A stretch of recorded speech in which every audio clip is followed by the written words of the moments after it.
আউযু বিল্লাহি মিনাশ শাইতানির রাজিম বিসমিল্লাহির রহমানির রহিম। আসসালামু আলাইকুম সবাইকে। অনেক দিন পর আমাদের তো কাছে মনে হচ্ছে যে অনেক যুগ পর মনে হয় আবার একসাথে আসলাম। তা আমরা অনেক মডারেটরসরা মিলে চিন্তা করতেছিলাম যে we should get back to our own pace. হ্যাঁ, অনেক আলহামদুলিল্লাহ রেভুলেশন হয়ে গেছে, আমরা অনেক উত্তেজিত হয়ে গেছি। We need to get back to our own life. এই জন্য আজকে খুবই ইন্টারেস্টিং একটা টপিক নিয়ে আমরা কথা বলবো, আমরা আমাদের লাইফ নিয়ে কথা বলবো। আমরা অ্যাজ আ মাদার আমাদের জার্নি নিয়ে কথা বলবো। আজকে আমাদের টাইটেলটা হচ্ছে মেয়েদের স্বপ্ন ছুটে দিই। তো বেসিক্যালি আমরা আমাদের প্যারেন্টিং এ, আমাদের বাবা মার প্যারেন্টিং থেকে আমাদের এক্সপিরিয়েন্স এবং সেটা কিভাবে আমাদের প্যারেন্টিং এ হেল্প করছে, এই জার্নিটাই আমরা বলবো। এখানে আমরা অলরেডি চারজন মা আছি এবং দুজন আহ ইনশাল্লাহ হোপফুলি মা, ফিউচার সুন মা। হয়ে যাবে ফিউচার মা। আমরা আসলে লাইফে অনেকগুলো এক্সপিরিয়েন্স দিয়ে যাই, কিন্তু ওই এক্সপিরিয়েন্স গুলা আমাদের আইডেন্টিটি বলেন বা আমাদের যে কোনো এক্সপিরিয়েন্স বলেন, সেটা কিন্তু ডিফারেন্ট ভাবে এফেক্ট করে যখন আমরা মা হই। কারণ তখন আমরা সবসময় চিন্তা করি কি যে আচ্ছা আমি যেটা পাই নাই বা আমি যেটা করি নাই সেটা যেন আমার বাচ্চা পায়, বা ভাইস ভার্সা, যে জিনিসটা আমার কাছে মনে হয়েছে যে এটা খুব ইম্পর্ট্যান্ট, এটা যেন আমি আমার বাচ্চার কাছে ট্রান্সফার করতে পারি। আর সাউথ এশিয়ান কালচারে যখন আমরা বড় হচ্ছি অ্যাজ আ মেয়ে, আর তারপর যখন আমার সন্তানটা মেয়ে হয়, তখন মনে হয় মাদারহুডের মিনিংটা আরো ডিফারেন্ট হয়ে যায়, আরো অনেক প্রোফাউন্ড হয়ে যায়।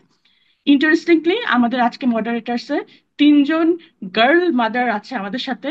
ফারজানা মাহবুবা আপু, নূরে নির্বাণা বৃষ্টি এবং সুমাইয়া আঞ্জুম কাশফি, তিনজনেরই দুইটা করে মাসাল্লাহ মেয়ে আছে। সো ওদের এক্সপিরিয়েন্স দিয়ে আজকে শুরু করি। আপনাদের কাছে আমার ফার্স্ট কোয়েশ্চেন, যে আপনাদের লাইফে এমন কোন এক্সপিরিয়েন্সটা আপনাদের কাছে পিভটাল ছিল, যেটা আপনারা এখন আপনাদের সন্তানদের কাছে, মানে আপনাদের parenting as a girl mother, এটা অনেক বেশি ইনফ্লুয়েন্স করে, এমন কোনো এক্সপিরিয়েন্স আছে কিনা? কাশফি আপু শুরু করুক। কাশফি আপু তো আজকে ফার্স্ট আমাদের মডারেটর আড্ডায়। হ্যাঁ, অবশ্যই। আসসালামু আলাইকুম। আমি আসলে একটা যখন এই প্রশ্নগুলো নিয়ে চিন্তা করছিলাম, আমি তখন চিন্তা করছিলাম যে এনি পিভটাল মোমেন্ট আমার লাইফে নয়, অন্যদের লাইফে নিশ্চয়ই থাকতে পারে।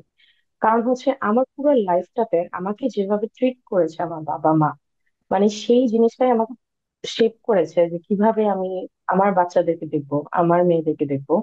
এবং সবচেয়ে যে যে জিনিসগুলো আমার আব্বু আম্মু আমাকে ট্রিট করেছে সেটা হচ্ছে, মানে ওরা কখনো ডিসটিংগুইশ করেনি। আমার একটা বড় ভাই আছে, তো এখন 4 বছর বড় আমার থেকে। দেখা গিয়েছে আমি বেশি ইম্পর্টেন্স পেয়েছি সবসময় ওর থেকে। তো ওই সেন্স অফ, আমি আসলে I felt privilege that I was a girl. আমার বাসার মধ্যে ধরেন দুজনকে সেম খাবার, দুজনকে সেম ট্রিটমেন্ট, দুজনকে সেম ফ্যাসিলিটিস, গাড়ি বলেন, মানে এমনি ধরেন ও ডিবেট করতো, আমিও ডিবেট করতাম। তো মাঝে মাঝে রাত, আমাদের তো মানার স্কুল থেকে ডিবেট করতাম যখন রাত 12টা হয়ে যেত, 1টা হয়ে যেত, মাঝে মাঝে আমাদের মডারেটর অবশ্য অবশ্য প্রেজেন্ট থাকতো ওখানে। তো আমাদেরকে এসকর্ট করে নিয়ে আসতেন উনি, সবাইকে ড্রপ করে আসতেন। এমন হয়েছে যে অনেক ট্যালেন্টেড মেয়েরা বা ছেলেরাও ওরা পার্সু করতে পারেনি ডিবেটিং, কারণ হচ্ছে ওর বাবা মা বলতো যে না না না, স্কুলে হ্যাম্পার হচ্ছে, লেখাপড়া হ্যাম্পার হচ্ছে। কিন্তু আমাদেরকে এক্স্যাক্টলি সেম ওয়েতে ট্রিটমেন্ট, উল্টা আমাকে যখন দেখতো যে আমার রেজাল্টটা, মানে ভাইয়া যখন স্কুল শেষ, আমার রেজাল্টটা ভালো হচ্ছে, আমার সাথে ধরেন মডারেটরও নাই হয়তো, বাট আমার উপর ওই বিশ্বাসটা করা হয়েছে যে না, তুমি ডিবেট করে চলে আসবে। কারণ আমাদের ব্রেক নাইট হতো ওখানের মধ্যে, কিছু মানে আয়োজন থাকতো ওখানে অর্গানাইজারদের। কিন্তু আমি সবসময় দেখেছি যে মানে ছেলে মেয়ের মধ্যে ডিস্টিংশন করা হয়নি আমাদের হাউসহোল্ডে।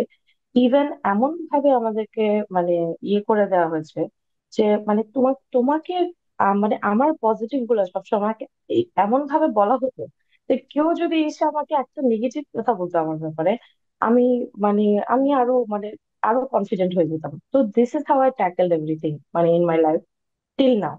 তো আমার যখন দুই মেয়ে হয়েছে, আমি আসলে মেয়ে ছেলের ডিস্টিংশন তো আমার মাথার মধ্যে নাই। উল্টা আমার প্রেফারেন্সটা মেয়ে, আমার পার্সোনাল প্রেফারেন্স হচ্ছে মেয়ে বাচ্চা, আলহামদুলিল্লাহ। তো এখন যখন আমাকে এই কোয়েশ্চেনটা আমার ফেস করতে হয় যে তুমি ছেলে বাচ্চার জন্য ট্রাই করো, আমি বলি ছেলে বাচ্চার জন্য কিভাবে ট্রাই, বা তুমি একটা ছেলে নাও, ছেলে কেমনে নেয়? মানে আমি বাচ্চার জন্য মানুষ ট্রাই করে, আল্লাহকে বলে যে একটা সুস্থ বাচ্চা দাও। এই আচ্ছা এই আচ্ছা, আমার একটা প্রেফারেন্স জিনিস হচ্ছে আমি মনে হয় এটা একটু আই থিঙ্ক বাকি, মানে আমি বৃষ্টির সাথে যখন কথা বলি, বৃষ্টি প্রায় এই কথাটা বলে যে ও মনে হয় এই কোশ্চেনটা প্রায়ই পায় যে তোমরা ভাই কি আমি আরেকটা তো ট্রাই পাই। করবে না, আরেকটা ছেলের জন্য ট্রাই করবে না? ও হ্যাঁ। Same. মানে এটা কি, আমরা কি জেন্ডার আগে থেকে ঠিক করে দিতে পারি?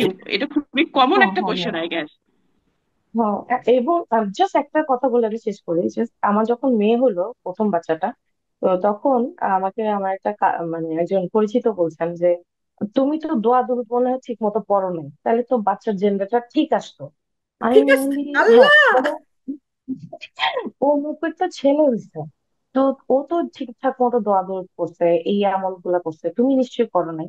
তো আমি বললাম ঠিক জেন্ডার মানে কি, তো এটা নিয়ে আমি কিভাবে চ্যানেল করবো? আমি আমার বাবা মার সাথে শেয়ার করলাম, আমি একটু ব্লগ লিখি, ওখানে লিখলাম, আর আমি জাস্ট স্টেটাস দিলাম ফেসবুকে, বাট আমি আর কি করব? মানে আমি জাস্ট আউটরেজড, মানে এইভাবে কেমনে চিন্তা করতে পারে? সো আমি আমার এই হচ্ছে পিভটাল মোমেন্টস, মানে accumulation of all the moments in my life which are delightful. আমার পুরা লাইফটা অনেক সুন্দর গেছে আলহামদুলিল্লাহ, মানে চাইল্ডহুড মেমোরিজ অনেক সুন্দর গেছে আলহামদুলিল্লাহ। তো আমার মনে হয় যে আমি এই জিনিসগুলো মানে চ্যানেল করতে পারবো আমার মেয়েদের লাইফে। Thank you. আই থিঙ্ক আমরা ফারজাপুর কাছে যাই, বিকজ এই এখানে যে, একটা পয়েন্ট অ্যাড করি, একটু হ্যাঁ হ্যাঁ, হাসতে। হ্যাঁ হ্যাঁ হ্যাঁ। সুমাইয়া যেটা বলতেছিল না, যে ওকে বলা হয়েছে দোয়া দরুদ পড়ো নাই ঠিক মতো, তাহলে একটা ইয়ে জেন্ডার হইতো। তা আমি না আসলে ভাবতেছিলাম যে মানে একটা এগ যখন ফার্টিলাইজড হয়, এটা এক্স ক্রোমোজোম দিয়ে হবে নাকি ওয়াই দিয়ে হবে, এটা তো আসলে জামাই মানে থেকে আসে। স্পার্ম থেকেই জামাইয়ের হচ্ছে আমল করা তৈরি উচিত হয়। ছিল। এখন অলরেডি যে একটা ফার্টিলাইজড, যেটা দিয়েই এক্স বা ওয়াই যেটা দিয়েই, তারপরে কি দোয়া দিয়ে এটা পাল্টানো যায়? মানে দোয়া করে ওই যেটা আমি ফার্টিলাইজড ভাবতেছিলাম পাল্টানো যায়? আমি না আরেকটা ভাবতেছিলাম যে মজার, হচ্ছে আল্লাহর রাসূলের হচ্ছে সবগুলো মেয়ে, আই মিন উনি কি দোয়া কম করছেন কিনা তাদের মতে না, আল্লাহ জানে। সুবহানাল্লাহ। আই থিঙ্ক এইটা একটা ইন্টারেস্টিং নাদিয়া কথা বলছে, এবং আমরা একটা তাফসীরের সময় জেন্ডার বেস কথা নিয়ে যখন বলতেছিলাম, I remember someone strictly said যে মেবি এই ট্যাবু গুলা ভাঙার জন্যই আল্লাহ রাসূলকে ছেলে দেন নাই, মানে ছেলে দিয়েছেন কিন্তু ওনারা অ্যাডাল্টহুড হ্যাঁ পায় মারা নাই। গেছিল, হ্যাঁ। ইমাজিন যে তারা যদি অ্যাডাল্টহুড পাইতো তাহলে কি একটা কাল্ট ফলোইং শুরু হয়ে যেত। মেবি আল্লাহ মানে আল্লাহ লাইফ, রাসূলের লাইফ দিয়ে তো আল্লাহ শিক্ষা দেন। আল্লাহর কিন্তু শিক্ষাই এটা যে তার যে রাসূল সাল্লাল্লাহু আলাইহি সাল্লামের যে lineage, it is through the daughters, not through the sun. সুবহানাল্লাহ। হ্যাঁ ফারজানা আপু। পাইভোটাল মোমেন্ট প্যারেন্টিং এ, এত এত মোমেন্ট এখন কোনটা বলবো এটা হচ্ছে কথা। তবে আমার মনে হয় কাশ্মীর আপু যে কথাটা বলছে আসলে মানুষের লাইফে সে কিরকম প্যারেন্ট হবে, এটা তো অনেকগুলো ইন্টারসেকশনাল ফ্যাক্টরের উপর ডিপেন্ড করে। তার পুরো চাইল্ডহুডটা ডিপেন্ড করে, সে নিজেকে কিভাবে মানে তার জেন্ডারটাকে সে কিভাবে ট্রিটেড হয়েছে জেন্ডারের কারণে, এটা এটা ডিপেন্ড করে, অনেক কিছু ডিপেন্ড করে। কিন্তু আমার মনে হয় না এক্স্যাক্টলি ওরকম কিছু আছে যে একদম এই মোমেন্টটাতে আমি চিন্তা করছি যে না আমি এরকম মা হব বা আমি এরকম মা হব না। আহ এরকম এক্সাক্ট মোমেন্ট ছিল না। তবে ইন্টারেস্টিংলি হচ্ছে আমি যখন বড় হচ্ছি আমি সবসময় চাইছি, মানে আল্লাহর সাথে রাগারাগি করতাম আমাকে কেন মেয়ে বানাইছে, বড় হয়ে আমাকে কেন ছেলে বানাইছে, রাইট? এটা হচ্ছে আল্লাহর সাথে আমার রাগারাগি ছিল। কিন্তু যখন আমি প্রেগনেন্ট হইলাম, এমন একটা সিঙ্গেল নামাজ ছিল না যেখানে আমি আর্নেস্টলি আল্লাহকে বলছি প্লিজ আমাকে ছেলে দিও না। লাইক লাইক প্লিজ আল্লাহ আমি তোমার পায়ে ধরি আমাকে ছেলে দিও না। আহ, কেন?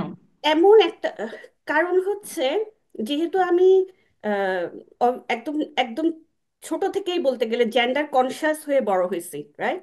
এবং মেয়েদের স্ট্রাগল গুলো আমি বিভিন্ন ফ্রন্টে দেখে বড় হয়েছি।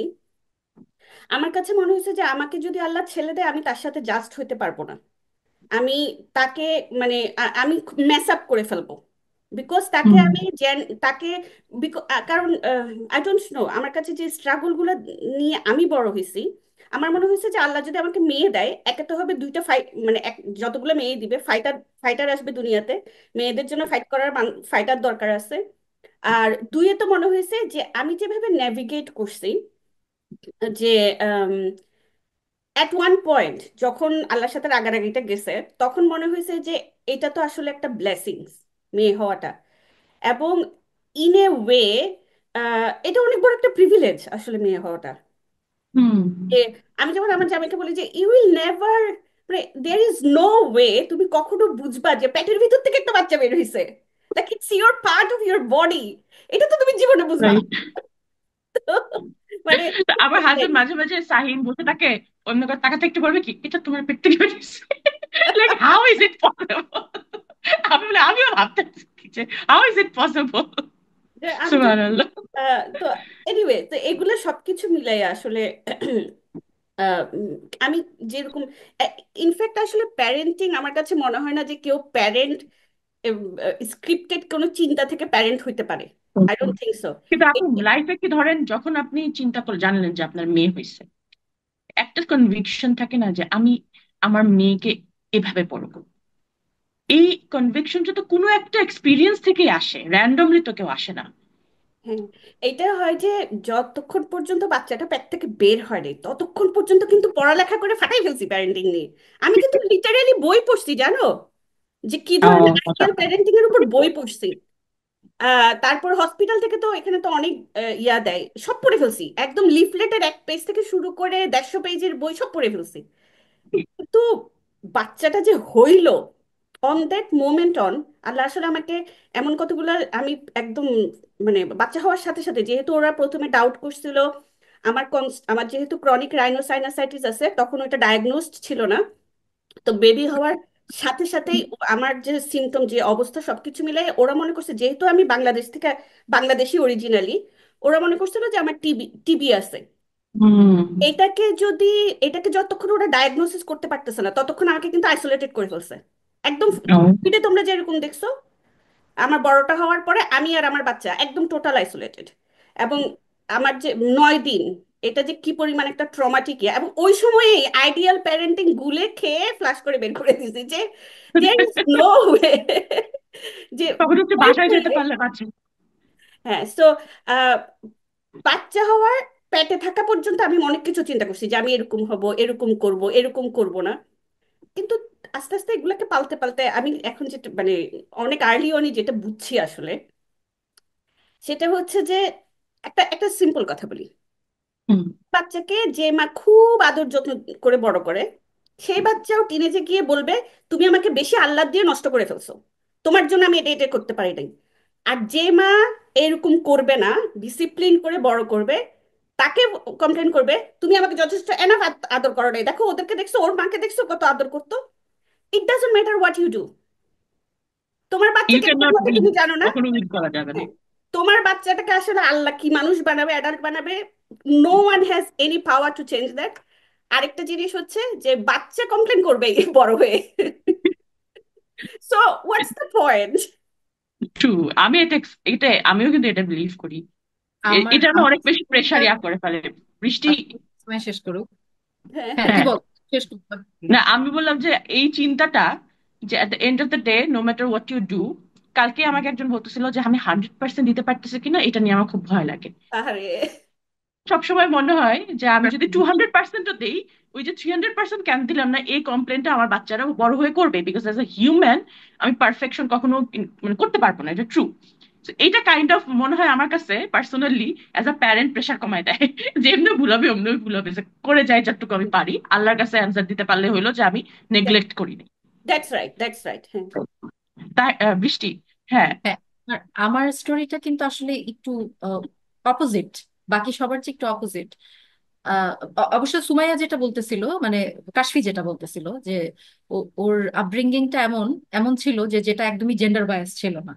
তো আমার ক্ষেত্রেও সেটাই হয়েছে যে আমি একদমই মানে জেন্ডার বায়াসড হয়ে বড় হই নাই। মানে আমার মনে হয় যে আমার আগের যত কথা অনেকে শুনছে হয়তো একই কথাই বলতেছি, যে আমি তো বাবা মার একমাত্র মেয়ে, তো সেই হিসাবে বাবা মা একদমই জেন্ডার বায়াস করে বড় করে নাই। আমি আসলে বুঝতামই না যে মানে ছেলে মেয়ের ডিসক্রিমিনেশন বলি, ডিসক্রিমিনেশন আবার কেমনে হয়, এটা আমি বুঝতাম না। কিন্তু সারপ্রাইজিংলি এটা আমি আমার লাইফের একটা পর্যায়ে যেয়ে বুঝছি, এবং বুঝছি মানে খুব ভালো মতো ধাক্কা খেয়ে বুঝছি আর কি।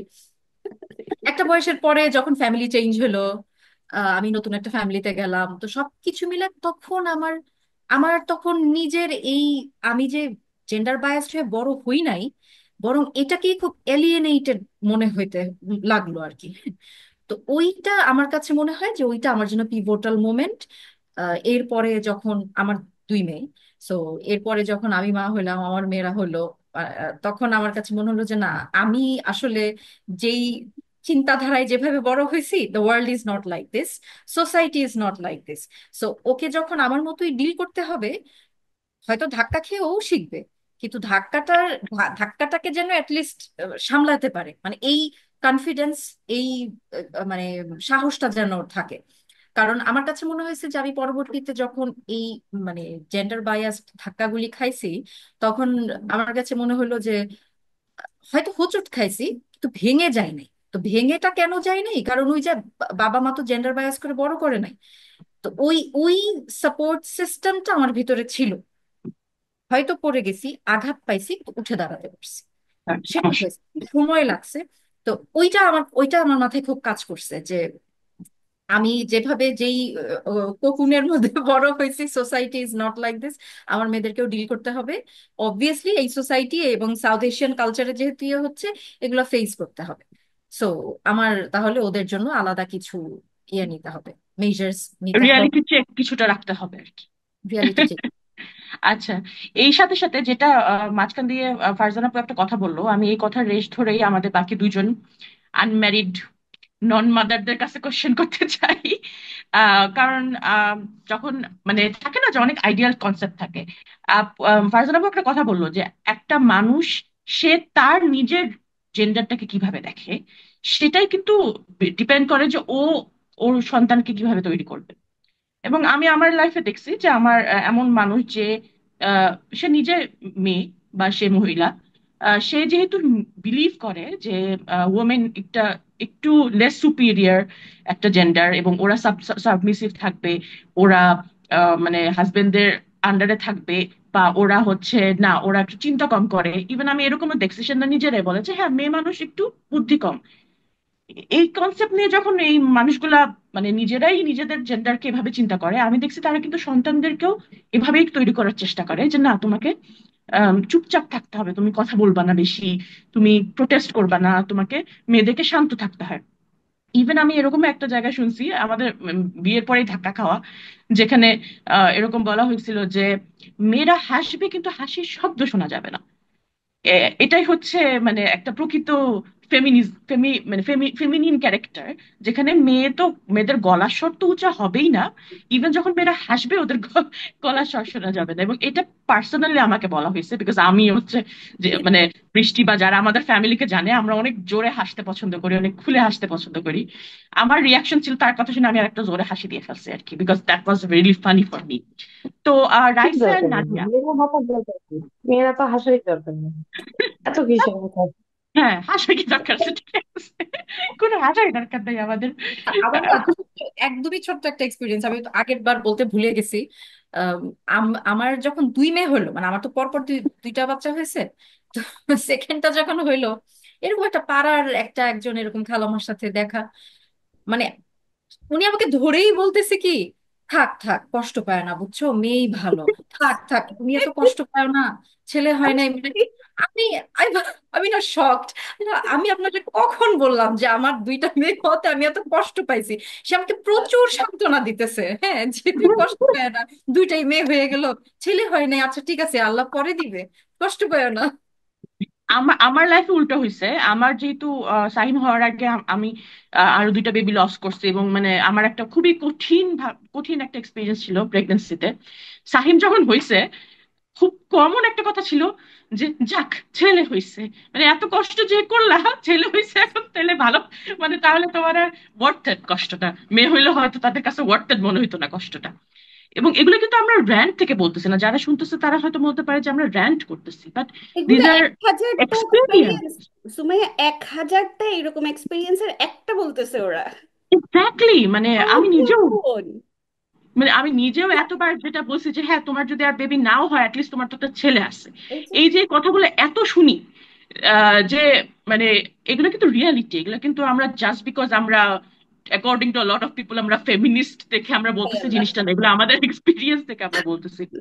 তো রাইসা এবং নাদিয়া, আম, এই যে how do you see your gender, and how do you think যে তোমাদের পরবর্তী মেয়েদের, এটা তোমার জাস্ট মেয়ে কোন মানে সন্তান হতে হবে এরকম না, বাট নেক্সট জেনারেশন মেয়েদের মধ্যে কোন জিনিসটা আমাদের একটা ভ্যালুজ, একটা basic values as a women, আমরা আমাদের জেন্ডারকে কিভাবে দেখবো, উই শুড ইনস্টিল ইট। কি মনে হয়? রাইসা বলবা? আপু, আমি কি আগে বলবো? বলো বলো। আহ প্রথমেই হচ্ছে, আমি যখন আপুদের এক্সপিরিয়েন্স শুনছিলাম ওনাদের মেয়ে বাচ্চা নিয়ে, বা সুমাইয়া আপু যেটা বললেন ওনার ছেলে হওয়ার পর, মানে I am like what is this. আমাদেরকে আসলে 2025-এ এসেও, মানে এই যুগে আমরা এক্সিস্ট করেও, এত অ্যাডভান্সমেন্ট সবকিছুতে স্টিল এই ইস্যুটাতে আমরা এখনো সেম। ওই যে মেয়ে হওয়ার যুদ্ধটা আসলে কখনোই শেষ হয় না। তো আমার আমার আসলেই খুব ফ্রাস্ট্রেটিং লাগছিল এই কথাগুলো শুনে। আর ফ্রাস্ট্রেটিং না, আমার নিজেকে নিজের, প্রিপেয়ার করো। প্রিপেয়ার, হ্যাঁ জাস্ট প্রিপেয়ার, হ্যাঁ, বি তো প্রিপেয়ার্ড। আমি আমি যদি আহ, আমার আপব্রিঙিং এর কথা বলি, যখন কাশফি আপু ওনারটা বলছিলাম, আমার মনে হচ্ছিল যে মানে I could visualise my childhood and my upbringing, একদম এরকম সেম ভাবেই হয়েছে। সো আমি আমার আম্মুকে সবচাইতে বেশি যেটা আমাকে নিয়ে শুনতে হয়েছে, সেটা হচ্ছে আপনি আপনার মেয়েকে রান্না করা শিখান না, আপনি আপনার মেয়েকে ঘরের কাজ শিখান না, ওর কি হবে। এবং আমি অ্যাজ আ গার্ল চাইল্ড, অথবা যখন আমি টিনেজে ছিলাম, তখন আমি যখনই কোনো ফ্যামিলি গ্যাদারিং এ যেতাম আমি আমার ভাইদের সাথে, তখন আমি দেখতাম যে যারা আন্টি বা এরকম ফিগারের ছিল, এল্ডারলি ফিগার, ওরা আমাকে জিজ্ঞেস করতো, তুমি আম্মুকে ঘরের কাজে হেল্প করো? তুমি কি তুমি কি কি রান্না করতে পারো? এই জিনিসগুলো যেখানে আমি দেখতাম আমার ভাইদেরকে জিজ্ঞেস করছে, তুমি কি হতে চাও, তুমি তোমার পড়ালেখার রেজাল্ট কেমন হচ্ছে, ওদেরকে খুব একাডেমিক ক্যারিয়ার সেন্টার কিছু কোয়েশ্চেন করতো, আর আমাকে হচ্ছে আম্মুকে সাহায্য করো তো, তোমার কি কি কি সাজতে পছন্দ, কি ধরনের ড্রেস পছন্দ, আমাকে এই ধরনের কোয়েশ্চেন গুলো, আমাকে কখনো কোনো একাডেমিক ক্যারিয়ার সেন্ট্রিক কোয়েশ্চেন আমাকে করা হতো না। তো so one day I asked my mom that, তোমার থেকে কি মানে ফ্রাস্ট্রেটিং লাগে না যে সবাই তোমাকে এসে জিজ্ঞেস করে তুমি আমাকে কেন রান্না বান্না ঘরের কাজ এগুলো শিখাও না? So, আমার আম্মু রিপ্লাইটা এরকম ছিল যে আমি তো আমার ছেলেদেরকেও শিখাচ্ছি না, তোমাকেও শিখাচ্ছি না, শিখলে তো সবাইকেই শিখাতাম। যে তোমার যখন একদিন জীবনে প্রয়োজন হবে, তুমি নিজ থেকে রান্না থেকে শুরু করে তোমার ঘরের কাজ তুমি এগুলো সব শিখে যাবা। যেমন আমি এখন জব পারপাসে আমি সিটির বাইরে থাকি, আমাকে সব কিছু নিজে নিজে করতে হয়। হুম। কিন্তু আমার আম্মু যেটা বললো যে কনফিডেন্স, তোমার পার্সোনালিটি মেনটেন করা, এই জিনিসটা যদি তোমাকে ছোটবেলা থেকে না শিখায়, এটা তুমি কখনো, তুমি সবসময় লো কনফিডেন্স নিয়েই বড় হবা। সো আমার মনে হয় এই জিনিসটা আমার ওই পিভোটাল মোমেন্ট বা টার্নিং পয়েন্টটা আমার আম্মুর এই কথাটাই ছিল। এবং সে সবাইকে যেই তাকে প্রশ্ন করতো সে চুপ হয়ে থাকতো, নয়তো মানে এখন বলে আর কি, মানে লুক, শি নোজ এভরিথিং, যে আপনার যে গুরুত্বপূর্ণ কাজটা একটা গার্ল চাইল্ডের ক্ষেত্রে, আমি পার্টিকুলারলি গার্ল চাইল্ডই বলবো, কারণ ছেলেরা already due to their gender সোসাইটিতে অনেক এম্পাওয়ার্ড থাকে। ওদেরকে জন্মের পর থেকে, আমাদেরকে জন্মের পর থেকে, যেমন আমি প্রথম মেয়ে হয়েছি, যে মেয়ে কেন, নিশ্চয়ই আমার বাবা মাকেও এই কথাটা শুনতে হয়েছে, আপনাদেরকে যেরকম শুনতে হয়েছে যে মেয়ে কেন। ছেলেদেরকে কিন্তু জন্মের পর থেকে এটা শুনতে বড় হয় না, মানে তাদেরকে শুনে বড় হতে হয় না, তারা অলরেডি এম্পাওয়ার্ড থাকে। একটা মেয়েকে কনফিডেন্সটা বাবা মাকে তৈরি করে দিতে হয়। হয় আমি বলবো এটা বাবা মার দায়িত্ব, মেয়েদেরকে এটা তৈরি 100%। করে দেওয়া। হুম। And my parents did that. এবং আমার বাবা একজন, হি ইজ আ লয়ার, এবং সে যখন দেখতো যে it's a male dominated profession, তখন তার মাথায় এটাই ছিল যে আমার বোনকে আমার এই প্রফেশনে আনতে হবে, আমার মেয়েকে আমার এই প্রফেশনে আনতে হবে। এবং আমার ফুপি তিনি একজন আইনজীবী, এবং তিনি সবসময় বলে যে আমি ভাইয়ার এনকারেজমেন্টে এখানে এসেছি, এবং আমাকে এখানে নিয়ে আসার জন্য আমি ল পড়ালেখা শেষ করেছি, এখন আমি লিগ্যাল একাডেমিতে আছি। আমার এইখানে আমাকে পুরো, আমি বলবো যে আনার পিছনে যা কিছু করা দরকার আমার বাবা সেটা করেছে। সো কনফিডেন্সটা আমি বলবো বিশেষ করে আম্মু ডেভেলপ করেছে। কিন্তু এই যে আমার পড়ালেখা, ক্যারিয়ার, লিগ্যাল একাডেমিয়াতে আসতে যা দরকার সেটা আমার বাবা বাবা এখানে অনেক কন্ট্রিবিউশন ছিল, এবং আমার মনে হয় এখনকার জেনারেশনের এই জিনিসগুলো দেখে ছেলে কি মেয়ে, আই ফিল সো ব্লেসড। আমার মনে হয় আমার গ্র্যান্ড প্যারেন্টস, আমার বাবা মা, দে আর fur ahead from their generation, so I feel very blessed. আলহামদুলিল্লাহ। আলহামদুলিল্লাহ। মাশাআল্লাহ। আই থিঙ্ক রাজ স্যার এই কথাটা খুবই সুন্দর লাগলো, অ্যান্ড এটা ধরে আমি নাদিয়ার কাছে যাই। যে কথাটা ও বললো যে মেয়েদের মানে ছেলেরা হয়তো এম্পাওয়ার্ড হয়েই তৈরি হয়, ওরা শুধু কনফিডেন্স নিয়ে তৈরি হয় না, মাঝে মাঝে ওভার কনফিডেন্স থাকে, সোসাইটি ওদেরকে এমন ভাবে বুস্ট আপ করে, কিন্তু মেয়েদের কনফিডেন্স বাবা মাকে তৈরি করে দিতে হয়। এটা খুবই সুন্দর একটা কথা আমার লাগলো। নাদিয়া, কি অবস্থা বলো? হ্যাঁ, আমি এতক্ষণ ধরে সবার কথা শুনতেছিলাম। আমার কেসটা একটু ডিফারেন্ট। কেসটা কেন বলতেছি, আমি হচ্ছে সবার বড় মেয়ে, এবং আমার পরে আরো 3টা ছোট বোন আছে। আমার পুরো বংশের মধ্যে হচ্ছে মেয়েদের সংখ্যাই বেশি। তো আমি মানে ভাবতেছিলাম যে হচ্ছে the way my parents raised me, আপুদের, অনেক আপুদের হচ্ছে তাদের লাইক মানে ভাই নাই, বা উনি যেমন বৃষ্টি আপু, you are just only child, right? আপনাকে হচ্ছে যত ভাবে করা যায় আঙ্কেল আন্টি সব ধরে গিয়ে ঢেলে দিচ্ছেন এন্ড এভরিথিং। বাকিদের হচ্ছে ভাই আছে, তারা কম্পেয়ার করতে পারছেন যে ভাইয়ের সাথে আমার সাথে কি বেশি কম্পিটিটিভ। ফর এক্সাম্পল ফারজান আপু, আপু হচ্ছে প্রবাবলি ভাইয়ের সাথে একটু কম্পিটিটিভ ছিলেন। অনেক বাকিরা অনেক। হয়তো বা বাকিরা হয়তো বা হচ্ছে ভাইয়ের থেকে আরো বেশি পেয়ে আসছেন। কাশফি আপু আর রাইসা আপুর কথা শুনে যেটা মনে হলো, I never had any like example growing up. আমি হচ্ছে যেটা দেখছি, রাইসা আপু যেটা বলে না যে মেয়েদেরকে ছেলেরা কনফিডেন্স নিয়ে বড় বড় হয় বা জন্ম নেয়, আর মেয়েদের জন্ম মধ্যে নেয় না, এটা মানে ইনস্টিল করতে তাদেরকে হয়। সোসাইটি এমন ভাবে ট্রিট করে যে হ্যাঁ, তাদের এক্স্যাক্টলি। কনফিডেন্সের কোনো অভাব হয় না। অভাব হয় না, লাইক মনে হয় যেন মানে জন্মের পর থেকে he is the king, he is the little Prince. শুধু সেটা না, ছেলেদের কনফিডেন্স শুধু হচ্ছে ছেলেদের জন্য না, মাঝে মাঝে হচ্ছে মেয়েদের জন্য কনফিডেন্স ছেলেদের কাছ থেকে আনতে হয়। যেমন আমাকে আমাকে হচ্ছে যখন মানে মনে আছে, মানে আমার তো মনে নেই, আমি এই গল্পটা অনেকবার শুনছি। আমি হওয়ার সাথে সাথে নাকি আমার পাটা ধরে মানে ওই যে লাইক এভাবে আর কি যেভাবে বের করে, সেভাবেই হচ্ছে আমার বাবার কাছে নিয়ে গিয়ে বলে কি যে হচ্ছে দেখ, তোর তো মানে মেয়ে হয়েছে একটা, এরকম আর কি দেখাইতেছে। এটা আমার দাদু বাড়ির কেউ করে নাই বা নানু বাড়ি কেউ করে নাই, আশেপাশের লোকজন আর কি করছে। আই ডোন্ট নো ওইটা ওই ওই জিনিসটার হচ্ছে আব্বুর উপর কি ইফেক্ট ছিল আর সামথিং। আব্বু অলওয়েজ বলছে যে না, এটা মানে এটা আমার ছেলেই। এটা দিয়ে হচ্ছে উনি এটা মিন করছে যে হচ্ছে আমার ছেলে হলে আমি যা যা আর কি করবে, মানে যেভাবে যেভাবে পালবে আমাকে, আমাকে সেভাবেই পালতেছে।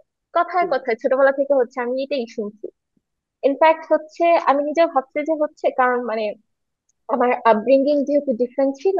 উম, আমি ছোটবেলায় মাদ্রাসায় পড়ছি, মাদ্রাসায় কিন্তু হচ্ছে জেন্ডার রোলটা আর একটু বেশি ডিফাইন্ড করে হচ্ছে বোঝা যায়। মাদ্রাসায় হচ্ছে আমি সুন্দর করে স্কার্ফ স্কার্ফ পরে গেলেও আমি যখন বাইরাম তখন হয়ে গেলে আমি কাইন্ড অফ ছেলেদের ড্রেস, এটা নিয়েও প্রবলেম ছিল। তো যাই হোক, আমি সবসময় ভাবছি যে হচ্ছে I not like the other girls, আমি কাইন্ড অফ ডিফারেন্ট। এখন একটা পর্যায়ে এটা হলে গিয়া খুব ভালো, মানে এটা ভালো লাগলো, ওকে আমি ডিফারেন্ট, আমি ডিফারেন্ট। একটু বড় হওয়ার পর হচ্ছে ইট ফিলস লোনলি। মানে সিরিয়াসলি আমি কি লাইক আমি মেয়েদের সাথেও মিলতে পারতেছি না, ছেলেদের সাথে তো মিলতে পারতেছি না। হুম। So is it something wrong with me? এটা কি ইভেন ওয়ার্থ ইট যে হচ্ছে আচ্ছা আমি ছেলের মতন? দেন আই রিয়েলাইজ, বই যখন আমরা গল্প বইগুলো পড়ি, এগুলো ইউজুয়ালি হচ্ছে মেল অথরদের ন্যারেটিভ থেকে, যে এই যে কাকাবাবু যখন আমি পড়তাম, সন্তু কি কি করতো তাই না, সন্তু হচ্ছে একের পর এক অ্যাডভেঞ্চার করতো, আর ওই সন্তুর মেয়ে ফ্রেন্ডরা রিঙ্কি ওরা জাস্ট কান্না করতো। আমি লাইক ওকে, আমি তো সন্তুর মতন বেশি, তাই না, আমি বাকিদের মতন না, আমার কাছে এগুলো মনে হতো। বাট আই ডোন্ট নো যে আমার যে আনরেস্ট্রিক্টেড যে স্বপ্ন দেখা, বাবার স্বপ্ন বলছে যেহেতু ছেলেরা ইচ্ছা মতো স্বপ্ন দেখতে পারে, তাই আমিও তাই করছি। তো আমার হচ্ছে কোনো রেস্ট্রিকশন ছিল না, আমার কখনোই মনে হয় না যে আল্লাহ আমি কিসের জন্য হচ্ছে মেয়ে। আমার এটা কখনোই মনে হয়নি ছোটবেলা থেকে। উল্টা আমার কাছে মনে হচ্ছে যে আচ্ছা আমি ডিফারেন্ট মেয়ে। বাট যখন ওই যে আনরেস্ট্রিক্টেড চিন্তা ভাবনা, কখনোই কোনো চিন্তাধারার মধ্যে হচ্ছে এটা চিন্তা করতে পারবা না, ওটা করতে পারবা না, সেটা এরকম করতে করতে আমি সোসাইটির অনেকগুলো ভুল দেখছি। এন্ড সোসাইটি ভুল যখন হচ্ছে আমি দেখছি, তখন আমার কাছে মনে হয়েছে যে okay, they are wrong about this, like they are wrong about me, are they wrong about the other girl? যখন আমি ভেবে দেখছি, আমি দেখলাম টেকনিক্যালি সব মেয়েরা একই রকম, সামওয়্যার কন্ডিশন, সামওয়্যার নট। কাউকে হচ্ছে যে আমাদের যেমন আজকে টপিক, কাউকে স্বপ্নটা ছুতে দেওয়া হয়েছে, আর কেউ জানেই না যে সে যে স্বপ্ন দেখতে অ্যালাউড, সেটা সে হুম জানেই না। আর যদি হচ্ছে এই পাওয়ারটা আর কি, মানে জাস্ট এই ইনফরমেশনটা যদি তাকে দেওয়া হয় যে it's okay, you can dream, তুমি যা যা করবে তুমি জাস্ট ফার্স্টে শুরু করো, তারা এক্স্যাক্টলি আমার মতন সেম ভাবেই হচ্ছে স্বপ্ন দেখবে বা আরো বেশি কিছু করবে। হুম And this revelation, it changed the way I see, the way I believe. কারণ যদি আমি হচ্ছে একা থাকতাম, মানে আমি যদি আমার বাবা মার একা থাকতাম, তাহলে হয়তো বা আমি ভাবতাম যে হচ্ছে আচ্ছা আমি স্পেশাল অর সামথিং। কিন্তু আমি দেখলাম যে হচ্ছে আমার বাকি 3 বোন, ওরা হচ্ছে মানে আমার থেকে আরো অনেক বেশি। আমার আমার 3 নাম্বার বোন, সে এক একদিন এসে হুটহাট করে এক একদিন এসে হচ্ছে বলে কি যে দিদু দিদু, আহ, আমার এখানে আজকে চেস কম্পিটিশন, আমি ন্যাশনালি ডিস্ট্রিক্ট ওয়াইজ হচ্ছে আমি ফার্স্ট হয়েছি। হোয়াট, তুমি কবে থেকে চেস খেলো? ওকে জানি যে আমি একটু দেখতেছিলাম, দেখি যে পারি। ওয়াও। সো স্ট্রেঞ্জ, এটা সো স্ট্রেঞ্জ। ওরা ওরা জানে যে ওরা allowed, they can do anything, এবং ওরা এক একদিন এক একটা জিনিস ট্রাই করতেছে, and turns out they are like great at them. একটা জিনিস খেয়াল করছো যে তোমার প্যারেন্টস, আমাদের সবার প্যারেন্টস এর প্যারেন্টিং এ একটা জিনিস কমন, দে ট্রিটেড আস। Unrestriction. হ্যাঁ, হ্যাঁ, হ্যাঁ। হুম। যেমন বিশেষ করে ওই যে রান্নার ব্যাপারটা রাইসা যখন বলতেছিল, আমি প্রথম রিয়েলাইজ করছি জীবনে যে আম্মু আমাকে কোনোদিন রান্নাঘরে একটা ডাক দেয় নাই, বলে নাই যে আয় একটা কিছু কেটে দে। কখন রিয়েলাইজ করছি জানো? যখন আমি হলে গেছি, নুডলস বানাইতে পারি না, ম্যাগি নুডলস বানাইতে পারি না। কিন্তু তখন কিন্তু একটু কষ্ট হচ্ছে না? যেমন আমার বিয়ের পরে অনেক কষ্ট হয়েছে যে অনেক মানে কষ্ট। হ্যাঁ, এই আমাকে তো শিখানো দরকার ছিল। আমি এই জিনিসটা শুধু আমার না, সবাইকে, কে বাট শিখাবো? মাই শিখানো উচিত মাদার ছিল। ওয়াজ লাইক, নয়তো কাউকে শিখাবো না, লাইক ওয়াই পার্টিকুলারলি মাই হ্যাঁ, daughter. why particularly girls? It's true, but in the end of the day, when you get newly married and somewhere the expectation is there, and আমার কাছে পুরোপুরি এক্সপেকটেশনটাকে রং ও মনে হয় না, বিকজ না আমরা কেন, এক্সপেক্ট আমার করতেছি যে আমার কাছে আমার মনে হাজবেন্ড। হয় যে যদি যদি কেউ তার ছেলে আর মেয়ে দুইজন থাকে সুমাইয়া, তাহলে দুইজনকেই শেখানো উচিত। কারণ হাউ ডু ইউ নো যে এই ছেলে যার সাথে বিয়ে হবে ওই মেয়ে রান্না জানবে? আমি তো জানতাম না, আমাকে মুখস্থ সেটাই করাইতে মানে হবে না, জানো। বিয়ের জন্য তো ছেলেদেরকে এখানে ভাবে আমি প্রস্তুতি আমি নেওয়ানো হয় না, মানে আমাদেরকে যেভাবে নেওয়ানো হচ্ছে। হ্যাঁ, আমি এটা এই সেলফ বিষয়টা ইন্ডিপেন্ডেন্ট আমি হওয়ার বলি। ব্যাপার। আচ্ছা, আমার কাছে আমার আমার এখানে একটা বিলিভ আছে। হ্যাঁ, আচ্ছা, আমার যে বিলিভটা ওটা হচ্ছে যে আহ, মানে আমাদের এখানে কুকিংটা কাইন্ড অফ ভ্যাকসিনেশন। দরকার আছে, মেয়েদের হচ্ছে দরকার আছে, এই কারণে হচ্ছে ওদেরকে লাইক পুশ করে দিতেছে, ওদের জন্য জাস্ট একটা হেড স্টার্ট, একটা রেডি হওয়া। দুইটা, ইউ ইউ ক্যান লাইক, মানে এটা তো হচ্ছে ইস্টাবলিশ ট্রুথ যে হচ্ছে আহ, মেয়েটার স্ট্রাগল বেশি হবে যদি রান্না না জানে, তাহলে এখানে মেয়েটার স্ট্রাগল বেশি হবে। আমার প্যারেন্টস এখানে যেটা করছে যে হচ্ছে তারা আমাকে এই ফেকটা হচ্ছে দিছে যে you don't have to cook if you don't want to. তারা আমাকে হচ্ছে খুব ভালো করে এই ফেকটা দিছে, লাইক এটা মানে আমার চিন্তাধারার সাথে একদম হচ্ছে মিশে আছে। কারণ হচ্ছে আব্বু কখনো এটা বলে নাই যে আমার মেয়েদেরকে, অথবা আম্মু কখনো এটা চিন্তা করে নাই ওরা যেহেতু মেয়ে আমার ওদের হচ্ছে রান্না বান্না করানো লাগবে। তারা সবসময় বলছে ফোকাস অন ইউর ড্রিম, তোমার যদি হচ্ছে রান্না বান্না করতে ভালো লাগে, আচ্ছা ঠিক আছে করো, সেটা সমস্যা নেই, বাট তুমি ফোকাস করো তোমার ড্রিমে। আচ্ছা, তোমার ড্রিম যেহেতু ফোকাস হয়েছে, সারাদিন তো হচ্ছে ড্রিমের পিছনে লাগে না, research some necessary skill, go ahead and learn it, hmm, hmm. কারণ এটা এইখান তোমার থেকে দরকার আমার আছে। একটা interesting and question I think, আসতেছে। আচ্ছা আমি এটা রাজা কি শেষ করছো? না, আমি বলতে গেছিলাম তখন, আমি এটার সাথে একটু কুকিং এর বিষয়টা যেটা, আমি এটা না আগেও আমার একটা এরকম একটা আড্ডাতে একই কথাই বলছিলাম যে আমার ছোটবেলা থেকে হচ্ছে রান্না বান্না এগুলোর প্রতি খুব ঝোঁক। রান্না বান্না, এই রান্নাঘরের কুটাকাটি, মাছ কুটা, এগুলো না আমি নিজের ইচ্ছায় নিজের তাগিদে শিখছি। কাজ, আমাদের বাসায় যারা কাজ করতেন তাদের কাছ থেকে একদম বসে বসে দেখে দেখে এগুলো শিখছি। আমার মা কখনো মানা করেন নাই, কিন্তু খুশি হইতেন। কেন খুশি হইতেন? ইটস নট যে মেয়ে মানুষ ভালো কাজ শিখতেছে, বিষয়টা এরকম না। আমার মা খুব খুশি হইতেন, ওই যে বললাম যে আমি তো একা। তো আমার মায়ের কাছে মনে হতো যে আহ, একটা একটা মোমেন্টে যখন আমরা মানে তোমার বাবা মা কেউ থাকবে না, তখন কিন্তু তোমাকে ওয়ার্ল্ডের সাথে ফাইট করে চলতে হবে। সো তোমার সব ধরনের স্কিল প্রয়োজন, সব রকমের স্কিল প্রয়োজন। এই জন্য হচ্ছে মা খুব খুশি হতেন, এটা আমি আমার আগের একটা আড্ডাতেও বলছিলাম। তো এই কুকিং এর যে বিষয়টা, সেটা আমার কাছে মনে হয় যে এটা একটা স্কিল সেট। কিন্তু ওই যে আহ, নাদিয়া যে কথাটা বললো না, যে মেয়েদের মধ্যে ভ্যাকসিনেশনের মতো পুশ করে দেওয়া হয়, এটার কারণে যেটা হয়েছে সেটা হচ্ছে যে মেয়েদের রান্না শিখতে হবে। কেন শিখতে হবে? এটার মধ্যে একটা নেগেটিভিটি, মানে একটা নেতিবাচক বিষয় চলে আসছে। হ্যাঁ, যে কেন শিখতে হবে? কিন্তু এটা আসলে স্কিল হিসাবে উভয়কেই শিখতে হবে। আমার একটা ছোট্ট এক্সপিরিয়েন্স বলি। আমি আমার এক আত্মীয়র বাসায় গিয়েছিলাম, আর কি রিলেটিভের বাসায়, ভাবি আর কি, ওনার বাসায় গিয়েছিলাম। ওনার হচ্ছে দুই মেয়ে, এক ছেলে। তো আমি যখন ভাবির বাসায় গেলাম, তখন এক মেয়ে ঘরে রুমে বসে পরীক্ষার প্রিপারেশন নিচ্ছে, আর এক মেয়ে কোচিং এ গেছে, আর ছেলেটা আছে। তো আমি ভাবির সাথে কথা বলতে বলতে, ভাবি তখন রান্নাঘরে গেল মানে নাস্তা টাস্তা প্রিপেয়ার করতে। ছেলেটা ভাবিকে বলতেছে যে আম্মু, তুমি চাচির সাথে বসে গল্প করো, আমি এগুলা ফ্রাই করে টেবিলে দিচ্ছি। হ্যাঁ, এখন এই যে মায়ের একটু গল্প করতে ইচ্ছা হচ্ছে, এইটা বোঝা এই ছেলেটার জন্য। এবং এই ছেলেটা নিজে থেকে বলতেছে আমি ফ্রাই করে নাস্তা দিচ্ছি, ইয়া করে। এবং ঘরে কিন্তু বোন বসে পরীক্ষার প্রিপারেশন নিচ্ছে, সে পড়াশোনা করছে। তো এটা আসলে ফ্যামিলি কালচার। আমি যেটা বুঝলাম হুম। যে ভাবি তাহলে ছেলে মেয়ে দুজনকেই স্কিল সেটটা শিখাইছে। এক্স্যাক্টলি আপু, হুম। মানে হ্যাঁ, আমি একটা ছোট জিনিস অ্যাড করি আপু। আমাকে না রান্না জিনিসটা নিয়ে এত নেগেটিভিটি ফেস করতে হয়েছে, তুমি মেয়ে তোমাকে শিখতেই হবে, বা আমার আম্মুকে বারবার এসে বলা। আমি যখন এখন নিজে নিজে রান্না করি, আমি রিয়েলাইজ করি যে এই নেগেটিভিটি গুলোর জন্য, মানে এটাকে যে আমি এত এনজয় করি এই কাজটা করা, মানে আমার লেজার পিরিয়ড, আমি নতুন মানে বেকিং করতেছি, আমি একটা ডিশ ট্রাই করতেছি, এটা যে একটা এনজয়মেন্টের কাজ, আমি এটাই কখনো রিয়েলাইজ করি নাই।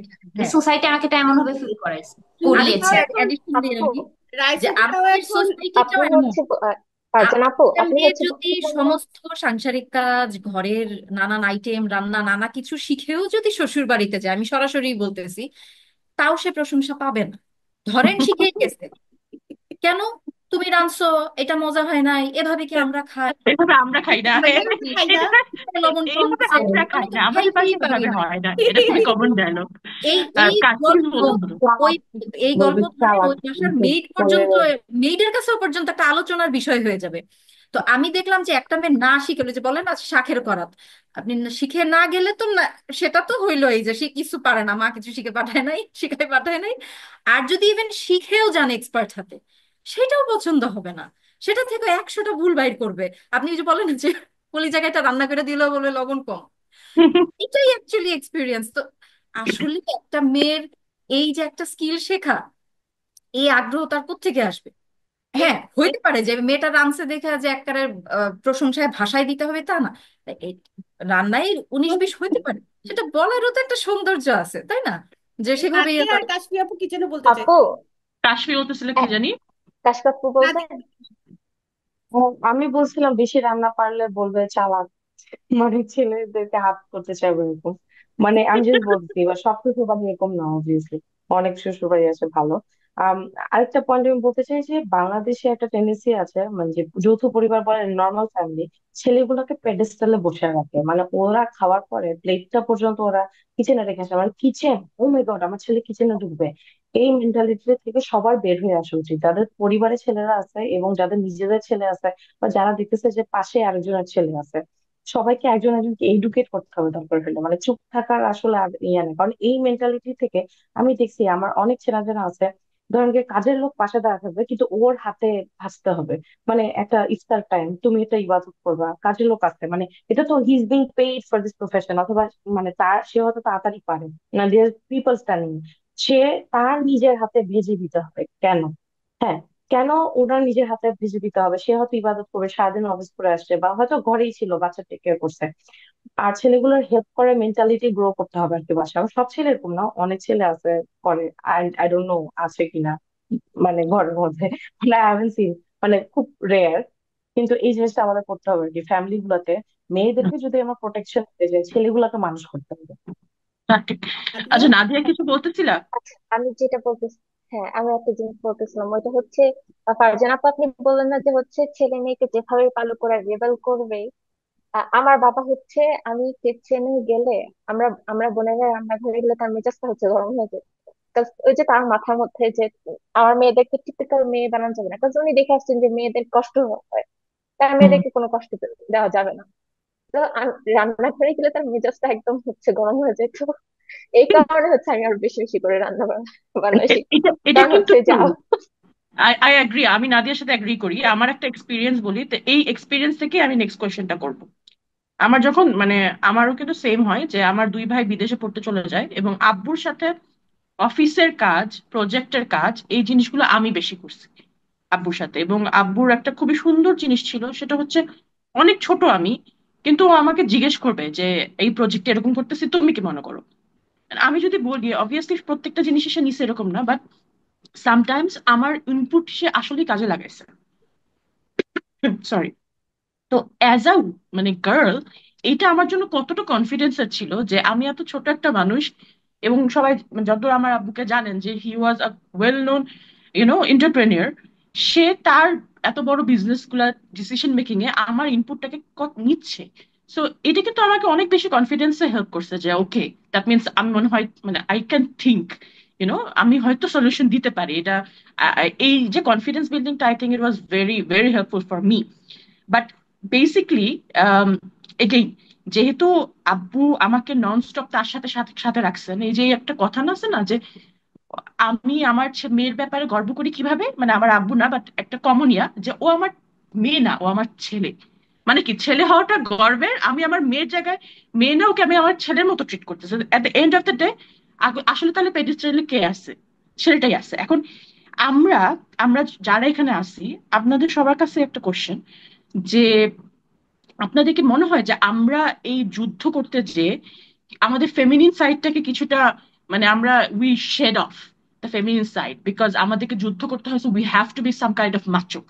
And again same question goes, যে আমরা এই ক্ষেত্রে যখন আমরা আমার মেয়েকে দেখবো যে তাদের মধ্যে খুব স্ট্রং ফেমিনিন সাইড আছে, কিছুটা তারা সফট হয়তো পছন্দ করে, হয়তো সে রান্নাবাড়ি পছন্দ করতেছে, এই জায়গায় কি আমাদের ডু ইট টিক অফ, যে এই এটা তো মানে ওদের কনফিডেন্স দিতে যে কি আমরা আবার ওদেরকে ওদের ফেমিনিন সাইডটাকে নেগেটিভ, যেটা আমরা বলতেছিলাম না মানে রাইসের ব্যাপারে, যে মেয়ে রান্না করাটাই তখন আমাদের কাছে নেগেটিভ হয়ে গেছে, কারণ পিপল আমাদেরকে এত বেশি এটার ব্যাপারে বলা হয়েছে। বাট সো ডু ইউ আপু, থিংক দ্যাট মানে happen? Cooking is not a feminine thing, মানে আমার কাছে মনে হয়। অ্যান্ড মানে I love being a women. আমার কাছে আমার ফেমিনিন ক্যারেক্টার গুলো অনেক ভাল লাগে, মানে কেয়ারিং হওয়া, মেবি আ বিট ইমোশনাল, এই জিনিসগুলো না আই আই এনজয়।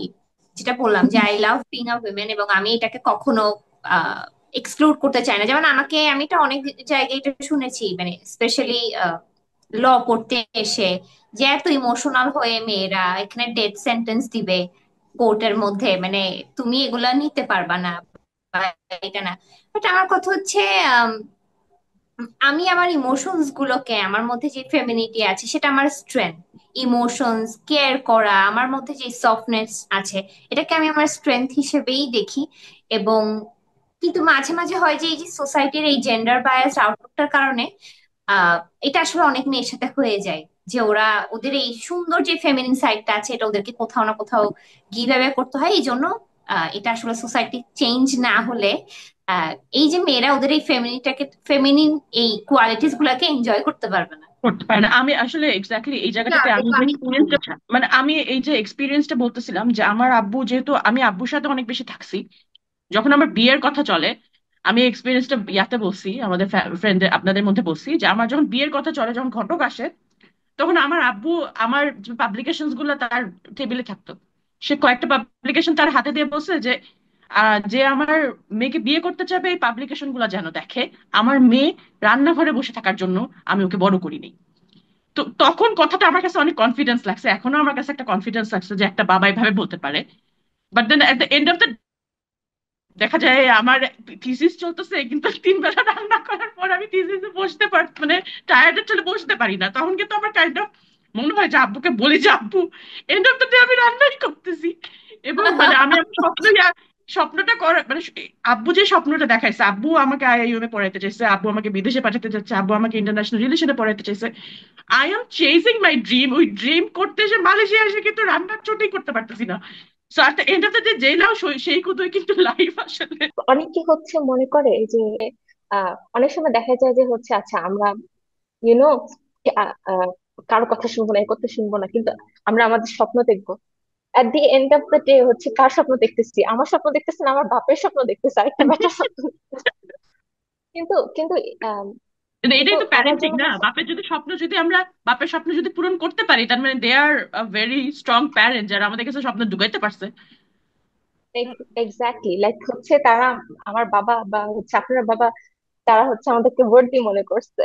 কিন্তু একটা এক্স্যাক্টলি। টাইমে হচ্ছে একটা টাইমে হচ্ছে আমি ওইটাও আর কি বাদ দিয়ে দিছি যে দেখি আমার নিজের কি স্বপ্ন আছে, deep down who am I, you know. এটার কোনো অ্যান্সার নাই, এটার কোনো অ্যান্সার নাই কারণ ওইটা ওইটা আই গেস মানে ওমেন প্রবলেম না, এটা হচ্ছে south Asian child problem. it's no, not South Asian child, it's every people problem। আমি বলি কি যে হচ্ছে আমি কারো কথা শুনবো না, এ করবো না, সে কোনো, who am I? I'm the product of the society, I'm the product of my parents dream। সবগুলা মিলিয়ে তো আমি, কোথায় কোথায় সেগুলো শেষ হয়, কোথায় আমি শুরু হই, এটা হচ্ছে কিভাবে বুঝবে? সেদিন হচ্ছে আমাদের ক্লাসের মধ্যে আমার এবার একটা প্রজেক্ট আছে যে এই যে হাউস হোল্ড রান্না বান্নার উপরে, অ্যাকচুয়ালি হাউস হোল্ড রান্না বান্নার উপরে না, eating out are eating inside, মানে বাসায় খাওয়া বা বাসার বাইরে টেক আউট নেওয়া, এটার উপর হচ্ছে একটা প্রজেক্ট। তো এটার মধ্যে হচ্ছে রিলেভেন্টলি এটা চলে আসছে যে হলে গিয়ে হাউস হোল্ডে কে এগুলো প্রিপেয়ার করে, ফুড গুলা প্রিপেয়ার কে করে। কারণ হচ্ছে ওয়ান অফ দ্য রিজন যে বাইরে খাবার বাড়ছে, এটার ওয়ান অফ দ্য রিজন হিসেবে দেখানো হয়েছে মেয়েদের চাকরি, এটাকে হচ্ছে ওয়ান অফ দ্য রিজন হিসেবে দেখানো হয়েছে। ওয়াও। আচ্ছা অনেক হচ্ছে ছেলেরা হলে গিয়ে বলতেছে যে ওরা মোস্ট অফ দ্য টাইমে হলে গিয়া পারে না, মোস্ট অফ দ্য বলতেছে যে ওরা রান্না বান্না পারে না। তারপর বলতেছে যে when you টিচার বলতেছে when you start a family, তুমি যখন একটা ফ্যামিলি স্টার্ট করবা তখন হচ্ছে তাহলে এটা কিভাবে হবে? ওরা বলে কি যে কেন আমার ওয়াইফ, পরে হচ্ছে টিচার এভাবে তাকায় বলতেছে যে তোমার ওয়াইফ হচ্ছে রান্না করবে, ওয়াইফ হচ্ছে জব করবে না বা সামথিং। তখন বলে কি না অফকোর্স আমিও হচ্ছে হেল্প করব। তখন টিচার বলতেছে যে ও আচ্ছা তুমি কিন্তু তাহলে প্রাইমারিলি এই জবটা, মানে কিচেন রিলেটেড জবটা হচ্ছে তাহলে কিন্তু তুমি তোমার ওয়াইফের উপরেই অ্যাসাইন করে দিলা। তুমি যখন বলো যে হেল্প করবো, কারণ তাহলে তুমি এটাকে তোমার নিজের দায়িত্ব হিসেবে দেখতেছো না। This is the problem.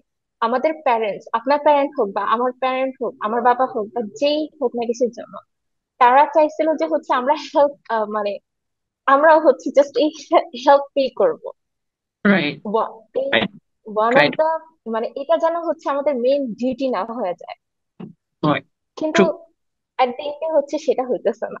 They didn't want us to, আমাদের প্যারেন্টস ওইটা চায় না যে হচ্ছে যে লাইক আমরা পারবো না বা একটা জিনিস, একটা স্কিল আমাদের থাকবে না, এটা তারা চায় না।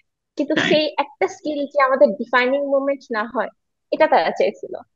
But that is not the world we are living. Well, মানুষ একরকম চিন্তা করে, তাদের যে আরেক রকম হয়, ইটস ট্রু। সো আমাদের একদমই শেষ সময় চলে আসছে এবং আমরা ক্লোজ ব্যাক করি, কারণ আমরা অনেক বেশি আমাদের এক্সপিরিয়েন্স বলছিলাম, কারণ অবভিয়াসলি অ্যাজ আ প্যারেন্ট আমাদের এক্সপিরিয়েন্স ম্যাটার করে। আমাদের প্যারেন্টসরা আমাদের কিভাবে তৈরি করেছে সেটা ডিপেন্ড করে আমরা কিভাবে করে আমাদের সন্তানকে তৈরি করবো, right? But let's conclude with this.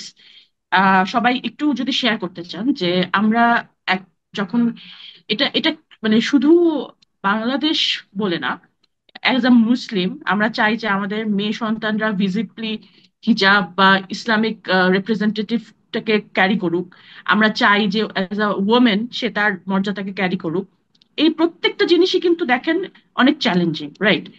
একটা মানে ভিজিবল মুসলিম ছেলের চেয়ে একটা ভিজিবল মেয়ে এই পুরা ওয়ার্ল্ডের যেখানেই যান একটা বড় চ্যালেঞ্জ এখন। So as a mother or as a আমরা নেক্সট জেনারেশনের কাছে এমন কোন ভ্যালু বা এমন কি দিয়ে দিতে চাই, একটা মেসেজ যেটা আমরা চাই যে আমাদের নেক্সট জেনারেশন এই ভ্যালুটাকে ইনহেরিট করুক ইনশাল্লাহ। এই কনসেপ্টটা আমরা দিয়ে আজকে শেষ করবো ইনশাল্লাহ। নাদিয়া যেহেতু শেষ করছো, নাদিয়া, রাইসা, এরপরে এভাবে করে হ্যাঁ, হ্যাঁ। তো, আহ আমি যা শিখাতে চাই আমার বাচ্চাদেরকে ওইটা ওরা মানে কতটুকু শিখবে বা ওদের সময় থাকতে হচ্ছে কতটুকু রিলেভেন্ট থাকবে ওইটা মানে বোঝাই যায় না।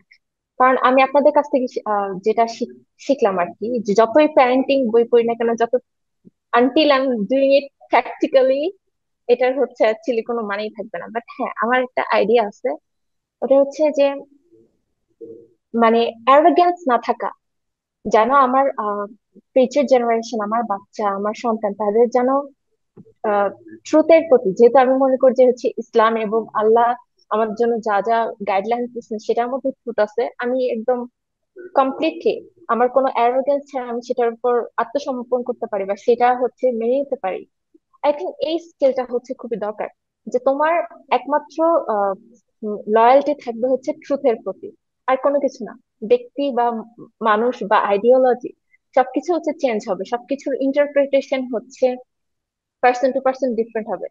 বাট তোমার মধ্যে এটা থাকতে হবে, জেন্ডার ভ্যালুজ বলো বা হচ্ছে ইউনো তোমার কোন মানুষ, কোন বেটা মানুষ কি বলতেছে, কোন বেটি মানুষ কি বলতেছে, ইট শুড নট ম্যাটার। তুমি যদি মনে করো যে হচ্ছে এগুলোর মধ্যে ট্রুথ আছে, এট দি এন্ডে তুমি সত্যি সত্যি এটা ডিসাইড করতে পারছো যে হচ্ছে এটার মধ্যে ট্রুথ আছে, ইনশাআল্লাহ হচ্ছে আল্লাহ ওইটা তোমার মানে ওইটা হচ্ছে তোমার জন্য বরকতময় করে ফিউচার জেনারেশন, আমার সন্তান হোক, যে কারো সন্তান হোক, আমি এটা আশা করবো যে ট্রুথ ফাইন্ড করার চেষ্টা করো, কিন্তু অ্যারোগেন্টলি না। Nice, nice. রাইসা? আমার মনে হয় যে কখনো স্পেশালি গার্ল চাইল্ডের ক্ষেত্রে আর কি, হিজাব বা পর্দার জিনিসটাকে ইম্পোজ করে দেওয়া উচিত না। এটাকে আহ, এটা একদম, যেমন আমারটা হচ্ছে একদম self choice, it has never been imposed on me, because এটা খুবই খারাপ কনসিকুয়েন্সেস যখন আপনি কাউকে নিকাব, হিজাব, বোরকা এগুলা ফোর্স করেন ফ্যামিলিগত ভাবে।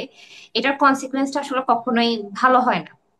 সো হিজাবকে একটা পাওয়ারফুল টুল হিসেবে দেখেন আপনি, ওকে রিয়েলাইজ করতে দেন that this is powerful as a Muslim women.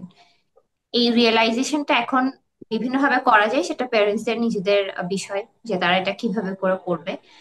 R again যে কনফিডেন্স মেয়েদের মধ্যে আনবার জন্য তাদেরকে ডিসিশন মেকিং এ ইনভলভ করতে হবে, সেটা পারিবারিক হোক। পারিবারিক ডিসিশন গুলোতে শুধু ছেলেদেরকে অপিনিয়ন নিচ্ছে, মেয়েদের নিচ্ছে না, তাদেরকে ডিসিশন মেকিং এ ইনভলভ করতে হবে। যেটা সুমাইয়া আপু বললেন যে আঙ্কেল সবসময় নিয়ে যেত, যেমন আমার বাবা আমাকে সবসময় তার মিটিংস গুলোতে নিয়ে যেত, যে দেখো এই যে বাইরের পরিবেশটার সাথে মেয়েদেরকে অ্যাকোয়েন্টেডটা একদম ছোটবেলা থেকে করে নিতে হবে, এবং এতটুকু সেলফ সাফিসিয়েন্ট করাতে হবে যে সে তার কোনো মেল অ্যাকোয়েন্টেন্স ছাড়াই মোটামুটি বিপদ আপদ গুলো একটু সামলাতে পারে। হ্যাঁ, যেমন একটা ছোট এক্সাম্পল দেই। আমি একবার আমি চিটাগং ইউনিভার্সিটিতে পড়ালেখা করেছি। আমি সেখানে কিন্তু আমাদেরকে শাটেল, বাস, এই বিভিন্ন ধরনের ট্রান্সপোর্ট করে যেতে হুম, হয়। হুম। সো একবার বাস করে যাচ্ছিলাম, মাঝপথে বাসটা নষ্ট হয়ে গিয়েছে। সো আমি এবং আমার কয়েকজন মেয়ে ফ্রেন্ড ছিল, আমরা বাস থেকে নামি। সো আমার একটা মেয়ে ফ্রেন্ড ওর সাথে সাথে ও ফোনটা বললো যে চল, মানে ও ও রেফার করছিল আমাদের একটা ছেলে ক্লাসমেটকেও কল দিবে, মানে ওর ফ্রেন্ড হয় ছেলেটা, ওকে কল দিবে। সো আমার বাবা মা আমাকে আসলে এমন ভাবে বড় করেছে যে মানে তোমার সবসময় একটা ছেলেকে লাগবে কল দিতে, এখন তোমাকে এখান থেকে সেভ করতে হবে, বিষয়টা এমন না। তো আমি তখন ওকে বললাম যে why should be need him, ও কেন ওখান থেকে এসে এখানে আমাদেরকে, মানে ও কি করবে, বাসটা নষ্ট হয়ে গেছে, আমাদের বাকিরা যেরকম এখানের মধ্যে অন্য কোনো একটা ট্রান্সপোর্টের জন্য লুক আউট করছে, এটা তো কোনো আনসেফ এনভায়রনমেন্ট না। একদম দিনের বেলা আমরা একটা এখানে সিএনজি নিয়ে ফেলতে পারি, সবাই মিলে চলতে পারি। সো আমি দেখেছি আমার ক্লাসমেটস, ফ্রেন্ডস, এডুকেটেড এডুকেটেড মেয়েরা ছোটখাটো বিষয়ের জন্য তারা হচ্ছে মানে নিজেরা হ্যান্ডেল করতে পারবে এরকম বিষয়গুলোর জন্য সবসময় একটা ছেলের উপর ডিপেন্ডেন্ট। তো মেয়েদেরকে একটু এই ছোটখাটো যে বিপদ আপদ যেগুলো আছে, নিজেরা যাতে এটা কনফিডেন্স থাকে যে আমিই পারবো এই সিচুয়েশনটা থেকে বের হয়ে আসতে, এটা ডিসিশন করবো। Making a, decision making is the decision maker আমাদের তৈরি করা। Right, right, right. এটাই। It's very important, it's very important, actually it's very important. Even আমি আমার যেহেতু থিসিস মেয়েদের ক্যারিয়ার প্রেফারেন্সের উপরে, এবং এটা খুবই অবাককর বিষয় যে it's not only an Asian problem, all over the world মেয়েরা ডিসিশন মেকিং করতে ভয় পায়। They don't have the confidence যে আমার ডিসিশনটা রাইট হবে। এটা খুবই interesting, so it's a very strong point. আচ্ছা, কাশফি। আহ জি। তো আমি আমি যেটা বলতে চাই সেটা হচ্ছে, আই এগ্রি টোটালি যে এভাবে decision making, but that's N interesting conflict with the idea of femininity. মানে আপনারা যেটা আগে ডিসকাস করছিলেন যে আমরা কি ফেমিনিস্ট, আমাদের যে ইনহারেন্ট যে ফেমিনিটি, ওই ফেমিনিন সাইডটাকে কি আমরা স্যাক্রিফাইস করে দিচ্ছি? তো মনে হয় ডিসিশন মেকিংটাকে একটা ম্যাসকুলিন থিং হিসেবে দেখা হয়, অথবা protecting others, saving others, heroic এই যে ব্যাপারটা, ওটা একটা ম্যাসকুলিন জিনিস হিসেবে দেখা হয় দেখে এবং অনেক এডুকেটেড শিক্ষিত, মানে আমি জানি যে কিছু আছে মানে আমার পরিচিত মানে ভেরি গুড প্রফেশনালস, কিন্তু কিছু হইলে মানে জামাইকে আমি এটা পারছি না, এটা করে দাও, ওরকম মানে অনেক ফ্যামিলি থাকতে হয় আর কি জামাইকে খুশি করার জন্য, just not to come on too strong. তো বাচ্চাদের ব্যাপারে বলি যে আমি কি শিখাতে চাই, বা আমি চাইবো যে ওরা শিখুক। নাম্বার ওয়ান তো গড ফিয়ারিং, এটা সব মুসলিমের থাকা উচিত। মানে I would want them to be great Muslims, like great human beings, great Muslims.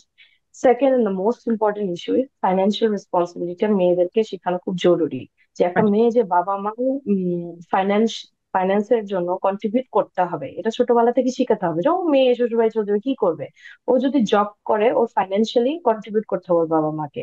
হ্যাঁ, ওর ভাই থাকুক কি না থাকুক, মা বাবা যদি বলে লাগবে না তাহলে অন্য বিষয়, বাট ওর ওটা জানতে হবে যে তোমার কিন্তু আমাকে টেক কেয়ার করতে হবে ফাইন্যান্সিয়াল।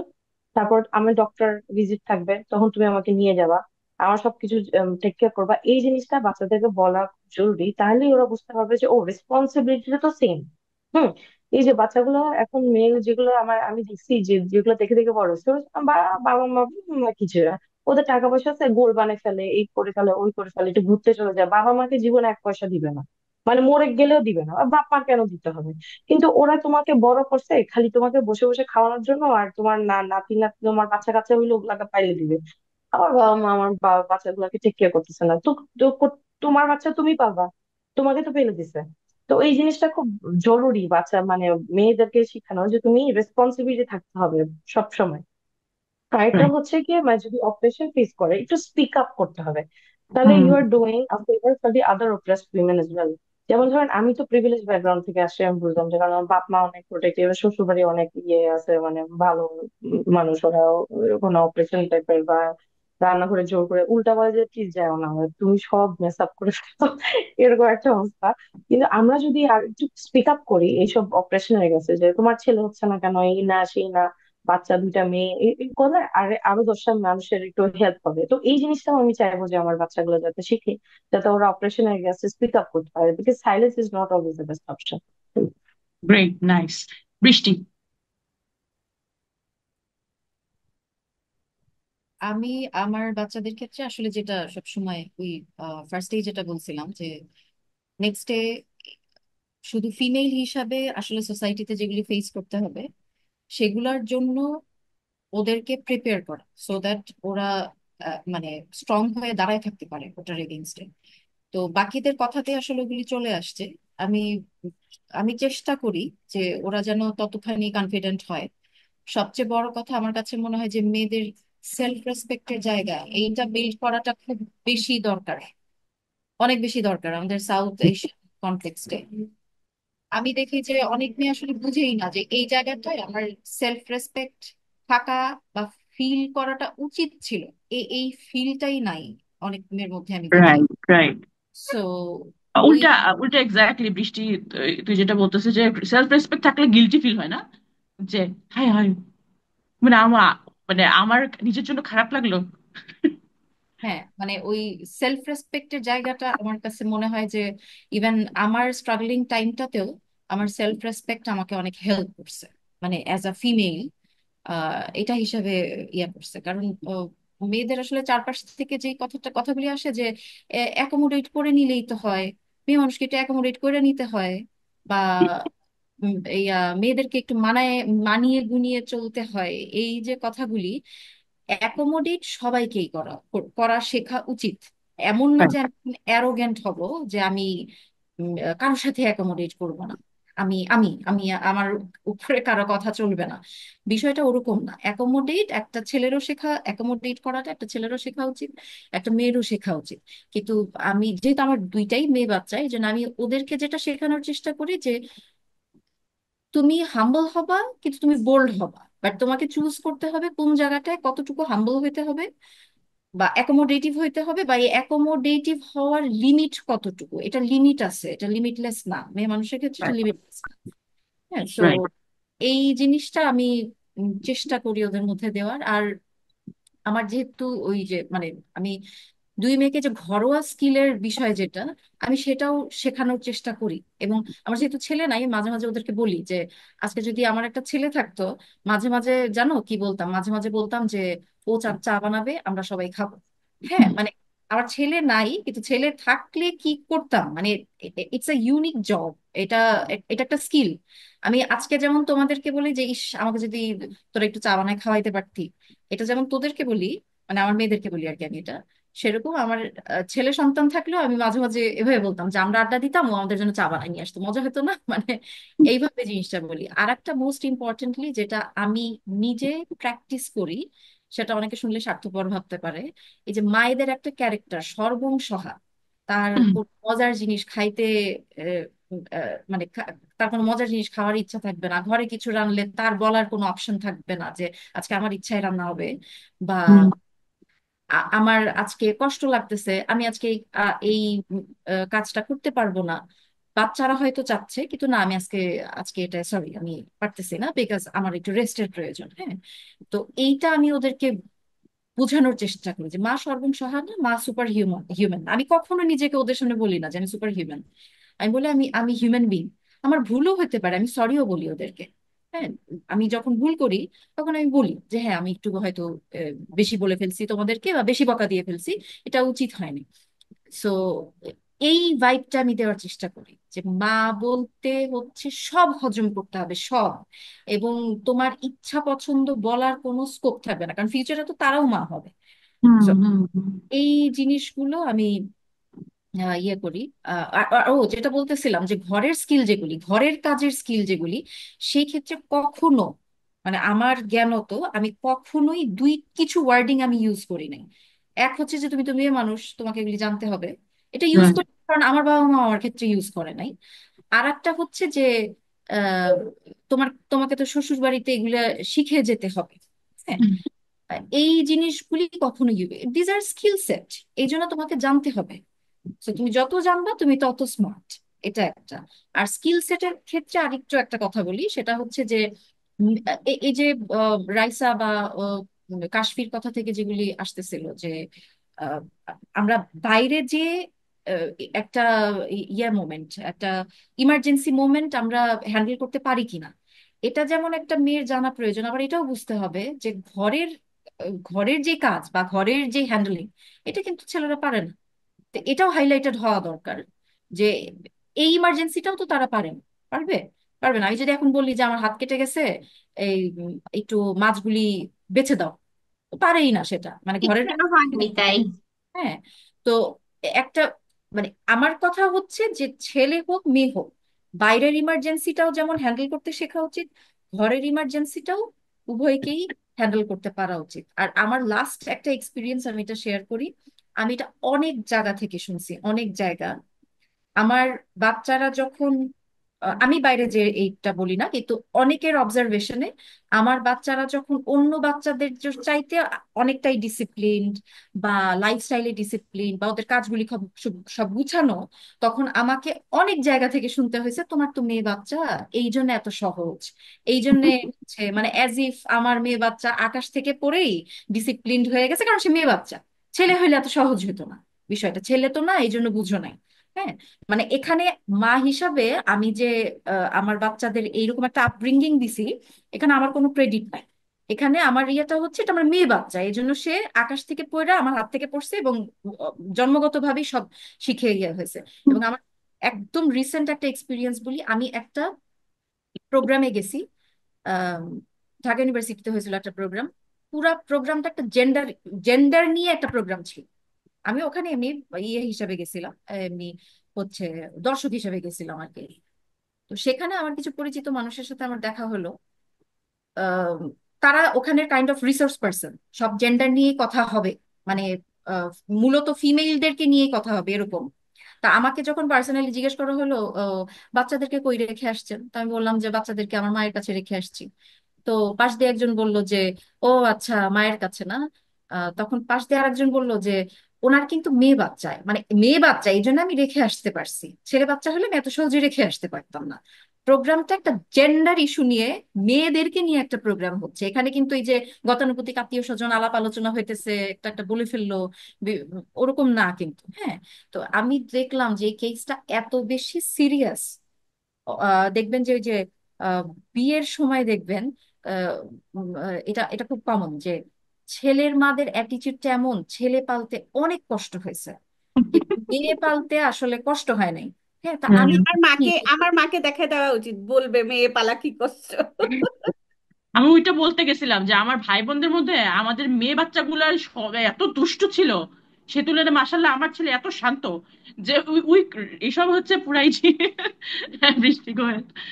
এবং এটাই আমি তখন বুঝলাম যে এটা প্রবলেমটা এতটাই সিরিয়াস, এতটাই সিরিয়াস, যে যেখানে জেন্ডার নিয়ে আলাপ হচ্ছে, ফিমেল দের নিয়ে আলাপ হচ্ছে, সেখানে যেও আমাকে এটা শুনতে হয়েছে যে আমার মেয়ে বাচ্চা দেখে আমি এত সহজে, কারণ চুপচাপ শান্তশিষ্ট তো মেয়ে বাচ্চা, আমি এত সহজে রেখে প্রোগ্রামে চলে আসতে পারছি। এভাবে শুনতে হয়েছে আমাকে কথাটা। তো এইটা আমি খুব ফেস করছি। তো এইটা হচ্ছে আমার মোটামুটি এক্সপিরিয়েন্স। কিন্তু আমি শুধু মেয়ে বাচ্চা ছেলে বাচ্চা না, আমার কাছে বাচ্চা পালাটাই, হ্যাঁ মেয়েদের ক্ষেত্রে যেহেতু আজকে আমরা মেয়ে বাচ্চাদের আপব্রিঙ্গিং নিয়ে কথা বলতেছিলাম, আমি পর্যায়ক্রমে শিখছি। ইটস নট যে আমি একটা গোল নিয়ে টার্গেট নিয়ে, একটা তো আছে যে গোল নিয়ে টার্গেট নিয়ে, যে আমি আমি দেখতে চাই যে আমার বাচ্চাটা এরকম হবে। হ্যাঁ, তো এটাই আর কি। আর যেটা আমি চেষ্টা করি ওদেরকে এটা বোঝানো যে আল্লাহ প্রত্যেকটা মানুষকে পারপাস দিয়ে পাঠাইছে। যেহেতু সুমাইয়ের কোয়েশ্চেনটা ছিল যে আমরা স্পিরিচুয়াল আপব্রিঙ্গিং বা সব মিলায় একটা, ও কোয়েশ্চেনটা করছিল, আমি ওদেরকে বুঝাই প্রত্যেকটা মানুষ, মানে ছেলে মেয়ে নির্বিশেষে আল্লাহ প্রত্যেককে একটা পারপাস দিয়ে পাঠাইছে। So your life should be purposeful. তুমি কি করতেছো এটার জবাবদিহিতা আল্লাহর কাছে দিতে হবে, সবাইকেই দিতে হবে। হ্যাঁ, তো আমার ওভারঅল আপব্রিঙ্গিং এ না ছেলে মেয়ে এটা আলাদাভাবে আসলে খুব সেভাবে ইয়া করা হয়নি আর কি। জি ফারজানা আপু। আহ, আচ্ছা, আমি আহ, একটু পিছন থেকে বলি, হ্যাঁ। এখানে একটা জিনিস খেয়াল করছো সবাই, যে আমরা কিন্তু যখন আমাদের আমাদের প্যারেন্টসদের কথা বলতেছি, অটোমেটিক কিন্তু আমাদের বাবাদের কথাগুলো হাইলাইটেড হচ্ছে, যে বাবা কি করছে। এবং প্রত্যেকের দেখো আমাদের 6 জনেরই বাবার কথা আসছে। তা আমি জাস্ট চিন্তা করতেছিলাম যে মাদের কন্ট্রিবিউশন গুলা, আমাদের সমাজে মেয়েদের কন্ট্রিবিউশন গুলো এত সাইলেন্ট অ্যান্ড আনরিকগনাইজড। কারণ আমাদের প্রত্যেকের, আমি তোমাদেরকে যতটুকু জানি, যতটুকু চিনি, আমি জানি যে the way your mother played a role, যদি এইভাবে রোলটা প্লে না করতো, there was no way your father could raise you the way he did. কিন্তু এই এই এটা দিয়েই প্রমাণ হয় যে আমরা, ইনফ্যাক্ট আমরা পর্যন্ত, we struggle to recognise our mother's contribution, because আমি মামুটা বলছি। হ্যাঁ হ্যাঁ তুমি বলছো, হ্যাঁ। It is so silent, it is so silent. In fact আমি যখন কথা বলি আমার আপব্রিঙ্গিং নিয়ে, আমি দেখি যে আমি কন্টিনিউয়াসলি আব্বুর কথাগুলো বলে যাচ্ছি, কারণ আব্বুর জিনিসগুলো ছিল আমার জন্য, এখন আমি বুঝি যে ভিজিবল। আর আম্মুর গুলা ছিল পুরো ব্যাকগ্রাউন্ডে, বাট ওই ফাউন্ডেশনটা কিন্তু ছিল আম্মুর। ওইটার উপর দাঁড়ায় কিন্তু আব্বু আমাদেরকে রেস করছে, but we don't see it. So এটা আহ, এটা কেন বললাম, যে জাস্ট টু রেইজ অ্যাওয়ারনেস, যে মেয়েদের কন্ট্রিবিউশন ইভেন প্যারেন্টিং এ, মেয়েরা কি করতেছে, এটা ব্যাকগ্রাউন্ডে থেকে যায়। এবং আমাদেরকে, মানে আমাদেরকে যেটা করতে হবে, যে এইটাকে এইম করে সামনে আনতে হবে, যে না, হুম। What they are doing, otherwise কেউ আনবে না। আচ্ছা, এটা একটা গেল। আরেকটা জিনিস, আরেকটা আচ্ছা জিনিস। আপু, এটা জাস্ট আপনি এটা বলেন, এরকমই কি হতে পারে যে আমরা মেয়ে, মানে মেয়েদের যেমন না, আমাদের হাজবেন্ডরা যেমন সব কথায় মা মা মা বলতে থাকে, এরকমও কি যে আমরা মেয়ে দেখে বাবারটা আমাদের একটু বায়াস বেশি আমরা? হতে পারে, হতে পারে, যদি আমরা ফ্রয়েডের ওদিকে যাই বা যদি বিভিন্ন ধরনের থিওরিতে যাই, এটা হইতে পারে। তবে আমার কাছে অবশ্য পার্সোনালি একটা ছোট্ট ব্যাখ্যা আছে। সেটা হচ্ছে হুম। যে যেমন আমি, আমাদের পার্সোনালিটিজের এখানে কিন্তু আমরা 6 জনই, আমাদের সমাজের কনটেক্সটে যদি দেখো, উই আর পাওয়ারফুল উইমেন, এটা আমরা অস্বীকার করতে পারবো না। যার যার কনটেক্সটে, এভরি ওয়ান অফ আস, 6 জনই পাওয়ারফুল উইমেন।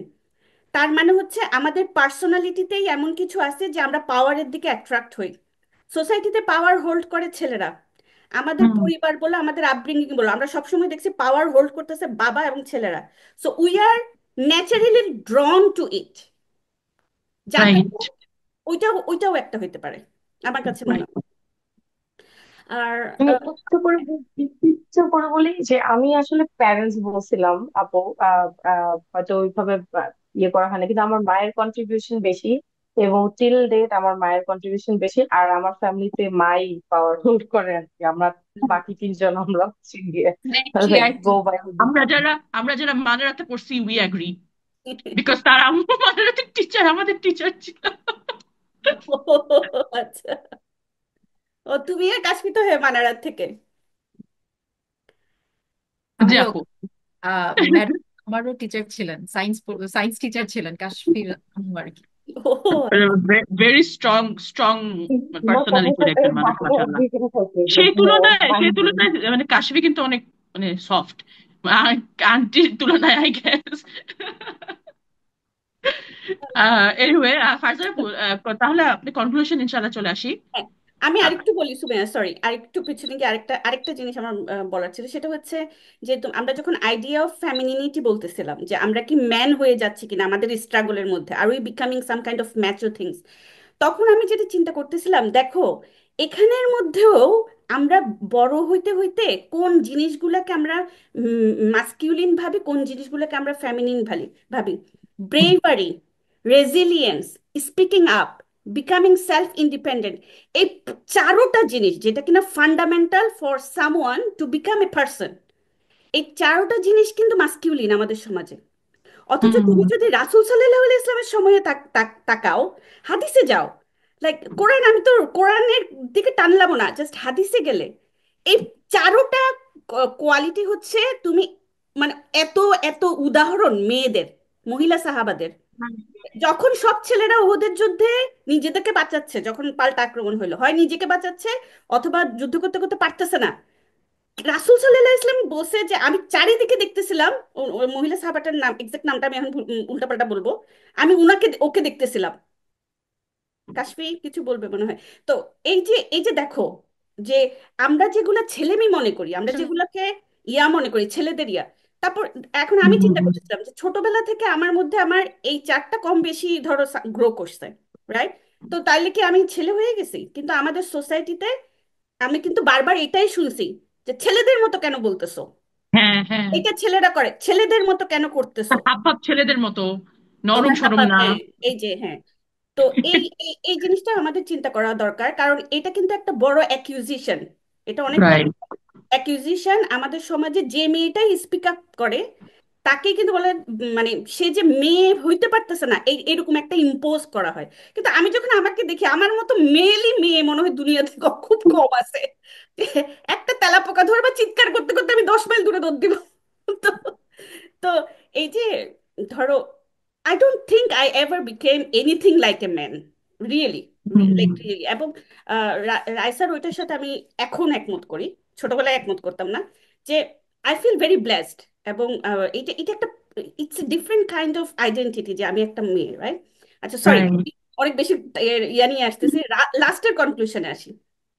লাস্টের যে প্রশ্নটা করছিল যে আমরা ধরো প্যারেন্টিং এর মধ্যে, যেহেতু আমার এখন 2টা মেয়ে, আমার বড় মেয়েটা এখানে 7-এর হাই স্কুলে পড়তেছে, যে আহ, কি শিখাইতে চাই বা কি ভ্যালিউটা দিতে চাই, রাইট? তুমি ইয়ার কথা আনছো, মুসলিম মেয়ে হিসেবে স্ট্রাগলের কথা আনছো।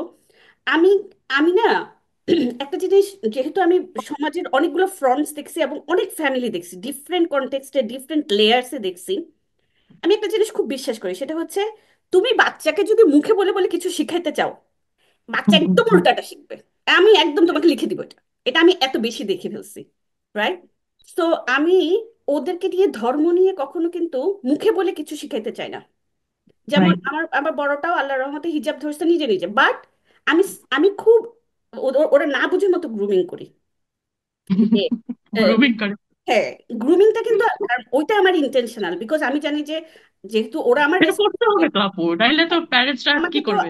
আমাকে তো আল্লাহর কাছে জবাব দিতে হবে আমি অ্যাজ এ হ্যাঁ, হ্যাঁ, মুসলিম কি হ্যাঁ। করছি আমার বাচ্চাগুলো তো আমার রেসপন্সিবিলিটি। তো ওইটা আমি করি, কিন্তু মুখে আমি কখনো, যেমন নামাজ কাজা হইতেছে, আমি মুখে বলে ফেলি কিন্তু না বলতে চেষ্টা করি যে এই জিনিসটা বরং উল্টা চিন্তা করি যে ওর ভিতর থেকে এটাকে কিভাবে আনা যায়।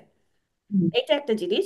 কিন্তু আহ, আমি ওদের মধ্যে যে ভ্যালিউস গুলা গ্রো করতে চাই, এটা মোর লাইক একটা ভালো মানুষ এবং রাইট। ইন্ডিপেন্ডেন্ট হিউম্যান বিইং হওয়া। আমার কাছে মনে হয় যে একটা মানুষ যদি ভালো হয় অন্তর থেকে, তার সাথে আল্লাহর রিলেশনশিপটা ভালো থাকবে, সামহাও এটা ভালো থাকবে, এটা ভালোর দিকে যাবে। তো এবং আমি ওদেরকে দেখা অনেক কিছু কিন্তু আমি ভাঙি, অনেক টেবু ভাঙায় দেখাইতে চাই। So one of the reason, আমি যখন লাস্ট ইয়ারে স্পেনে যাচ্ছিলাম, ডিসিশনের লাস্টে পর্যন্ত আমি এত কনফিউজড, আমি কিন্তু বারবার মেয়েদের বাবাকে বলতেছি, এই আমি মনে হয় পারবো না, আমি মনে হয় পারবো না, ওখানে ওরা ইংলিশ বলে না। মানে আমি ভয় পাচ্ছিলাম, literally I was very nervous nervous যে আমি মানে ইউরোপে একা যাব, এই জিনিসটাই আমি নিতে পারতেছিলাম না। তো আমার সুপারভাইজার ওই মুহূর্তে আমাকে লাস্ট ফোন কল, যখন আমি ডিসিশন নিতেই পারতেছি না, সুপারভাইজার ডাইরেক্ট কল দিচ্ছে আমাকে, কল দিয়ে আমাকে শুধু একটা কোশ্চেন, এবং আমার মনে আছে 1.5 মিনিটের কথা বলছি আমরা, অ্যান্ড আই ডিসাইডেড। উনি আমাকে জাস্ট জিজ্ঞেস করছে যে what do you want to teach your girls, যে তুমি ভয় পেয়ে স্পেন যাও নাই, নাকি তুমি একলা গেছো and they will remember it. আমি সাথে সাথে হুম। বলছি যে আই এম গোয়িং, আমি যাব।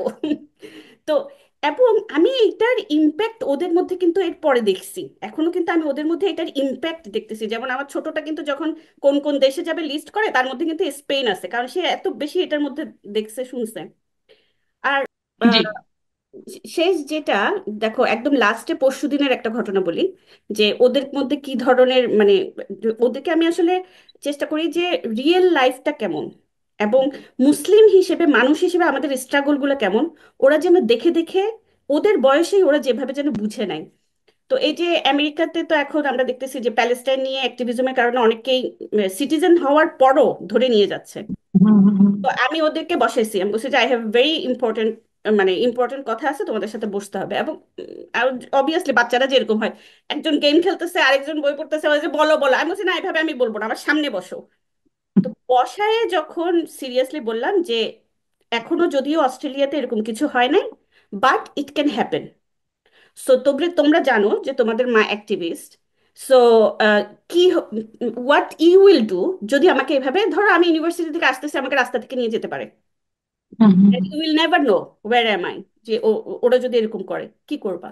তো এই যে সিরিয়াস টক, ওদের সাথে যে সিরিয়াস টক, আমার কাছে মনে হয় this are the way I am raising them, যে ওরা, powerful.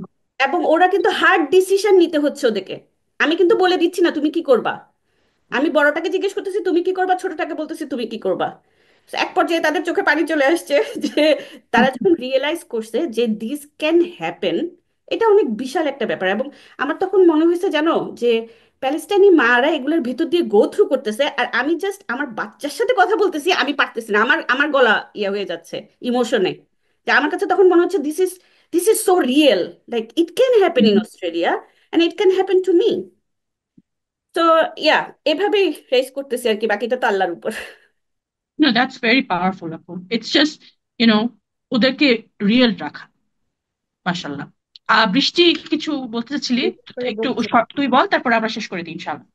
মানে মেয়ে মেয়ে বাচ্চাকে আমি ছেলে হিসাবে, মানে আমি এটা মানে কি বলবো যে ছেলে হিসাবে বড় করা এই কাজটা কখনো করি, এখন পর্যন্ত করি নাই। কারণ ওই যে সি আমার আপব্রিঙ্গিং এ আমি আমার বাবা মাকে কখনো বলতে শুনি নাই যে আমার তো আর কোনো ছেলে নাই, তাহলে এটাই আমার ছেলে।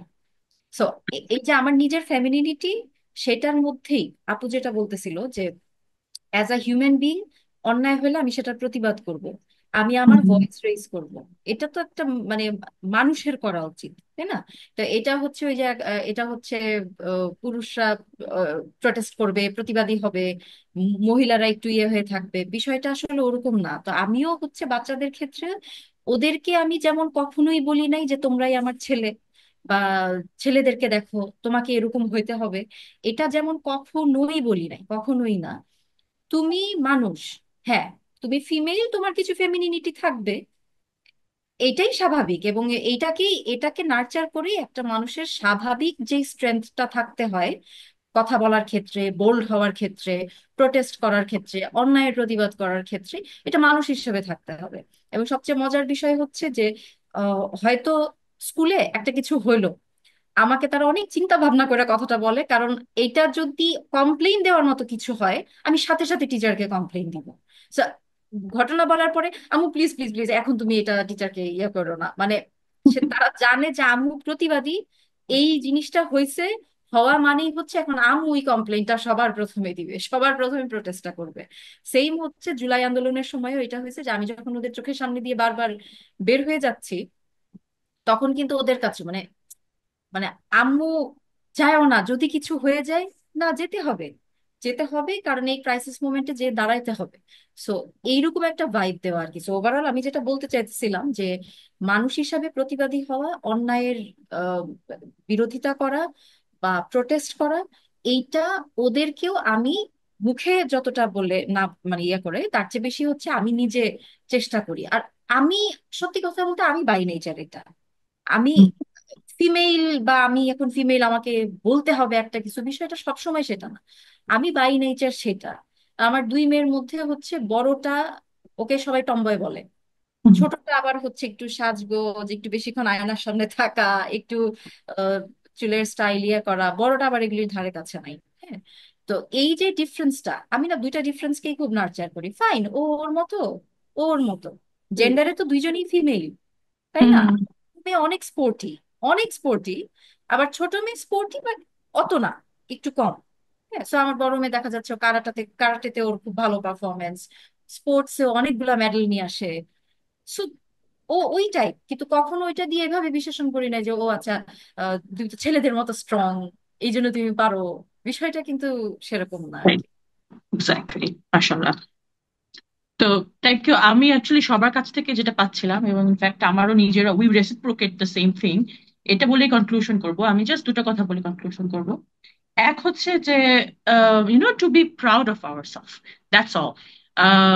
মানে আমার মনে হয় আমাদের সন্তানদেরকে যখন আমরা মানে এজ আ মুসলিম তৈরি করতেছি, অনেক সময় দেখা যাচ্ছে অন্য অপশন থেকে বলা হচ্ছে যে তোমার ওয়ালি যে, তোমার কাওয়াম যে, তার আন্ডারে তোমার থাকা। এখন তার আন্ডারে থাকা বা তার প্রোটেকশনে থাকা মানে তুমি নিজে কম হয়ে তার আন্ডারে আছো, জিনিসটা এরকম না।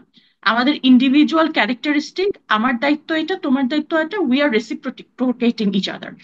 সো আমার ফেমিনিটি, আমার Muslim identity as a women, এটা ইনহেন্স করার জন্য আমাকে কারোর নিচে হইতে হবে, আমার কারোর থেকে কম হইতে হবে চিন্তা করে এমব্রেস করা ইজ নট দ্য অপশন। এবং এটার ভুল অপশন। ইটস মোর অ্যাবাউট এটা আমার দায়িত্ব, আমি আমার দায়িত্ব ফুলফিল করতেছি, ইউ ডু ইউর্স, রাইট? তো এই জিনিসটা আই থিঙ্ক আমাদের সন্তানদেরকে বোঝানোটা খুবই ইম্পর্টেন্ট। এটা আমি এই জন্য বলতেছি যে খুব রিসেন্ট একটা আম, তাফসির আমরা অ্যারেঞ্জ করেছিলাম টিনেজ মেয়েদেরকে, এবং তাফসির আমি রাখছি টিনেজ মেয়েকে দিয়ে। একটা টিনেজ মেয়েই তাফসিরটা নিচ্ছে। অ্যান্ড দেন ও ও প্রথমত ও বাংলা কথা বলে না, ও ও ও এখানে রেজ হয়েছে, ও বাংলা পড়তে পারে না, বাংলা বুঝে না, she was talking in English. And she was like a 15 or 16 years old girl. But she said, আমরা তো অনেক ইমোশনাল, আমরা একটু ছেলেদের চেয়ে কম, আল্লাহ আমাদের কমই বানাইছে। And I was thinking যে I thought এই নেক্সট জেনারেশন ওয়াজ, মনে হয় জিনিসটা ভেঙে গেছে।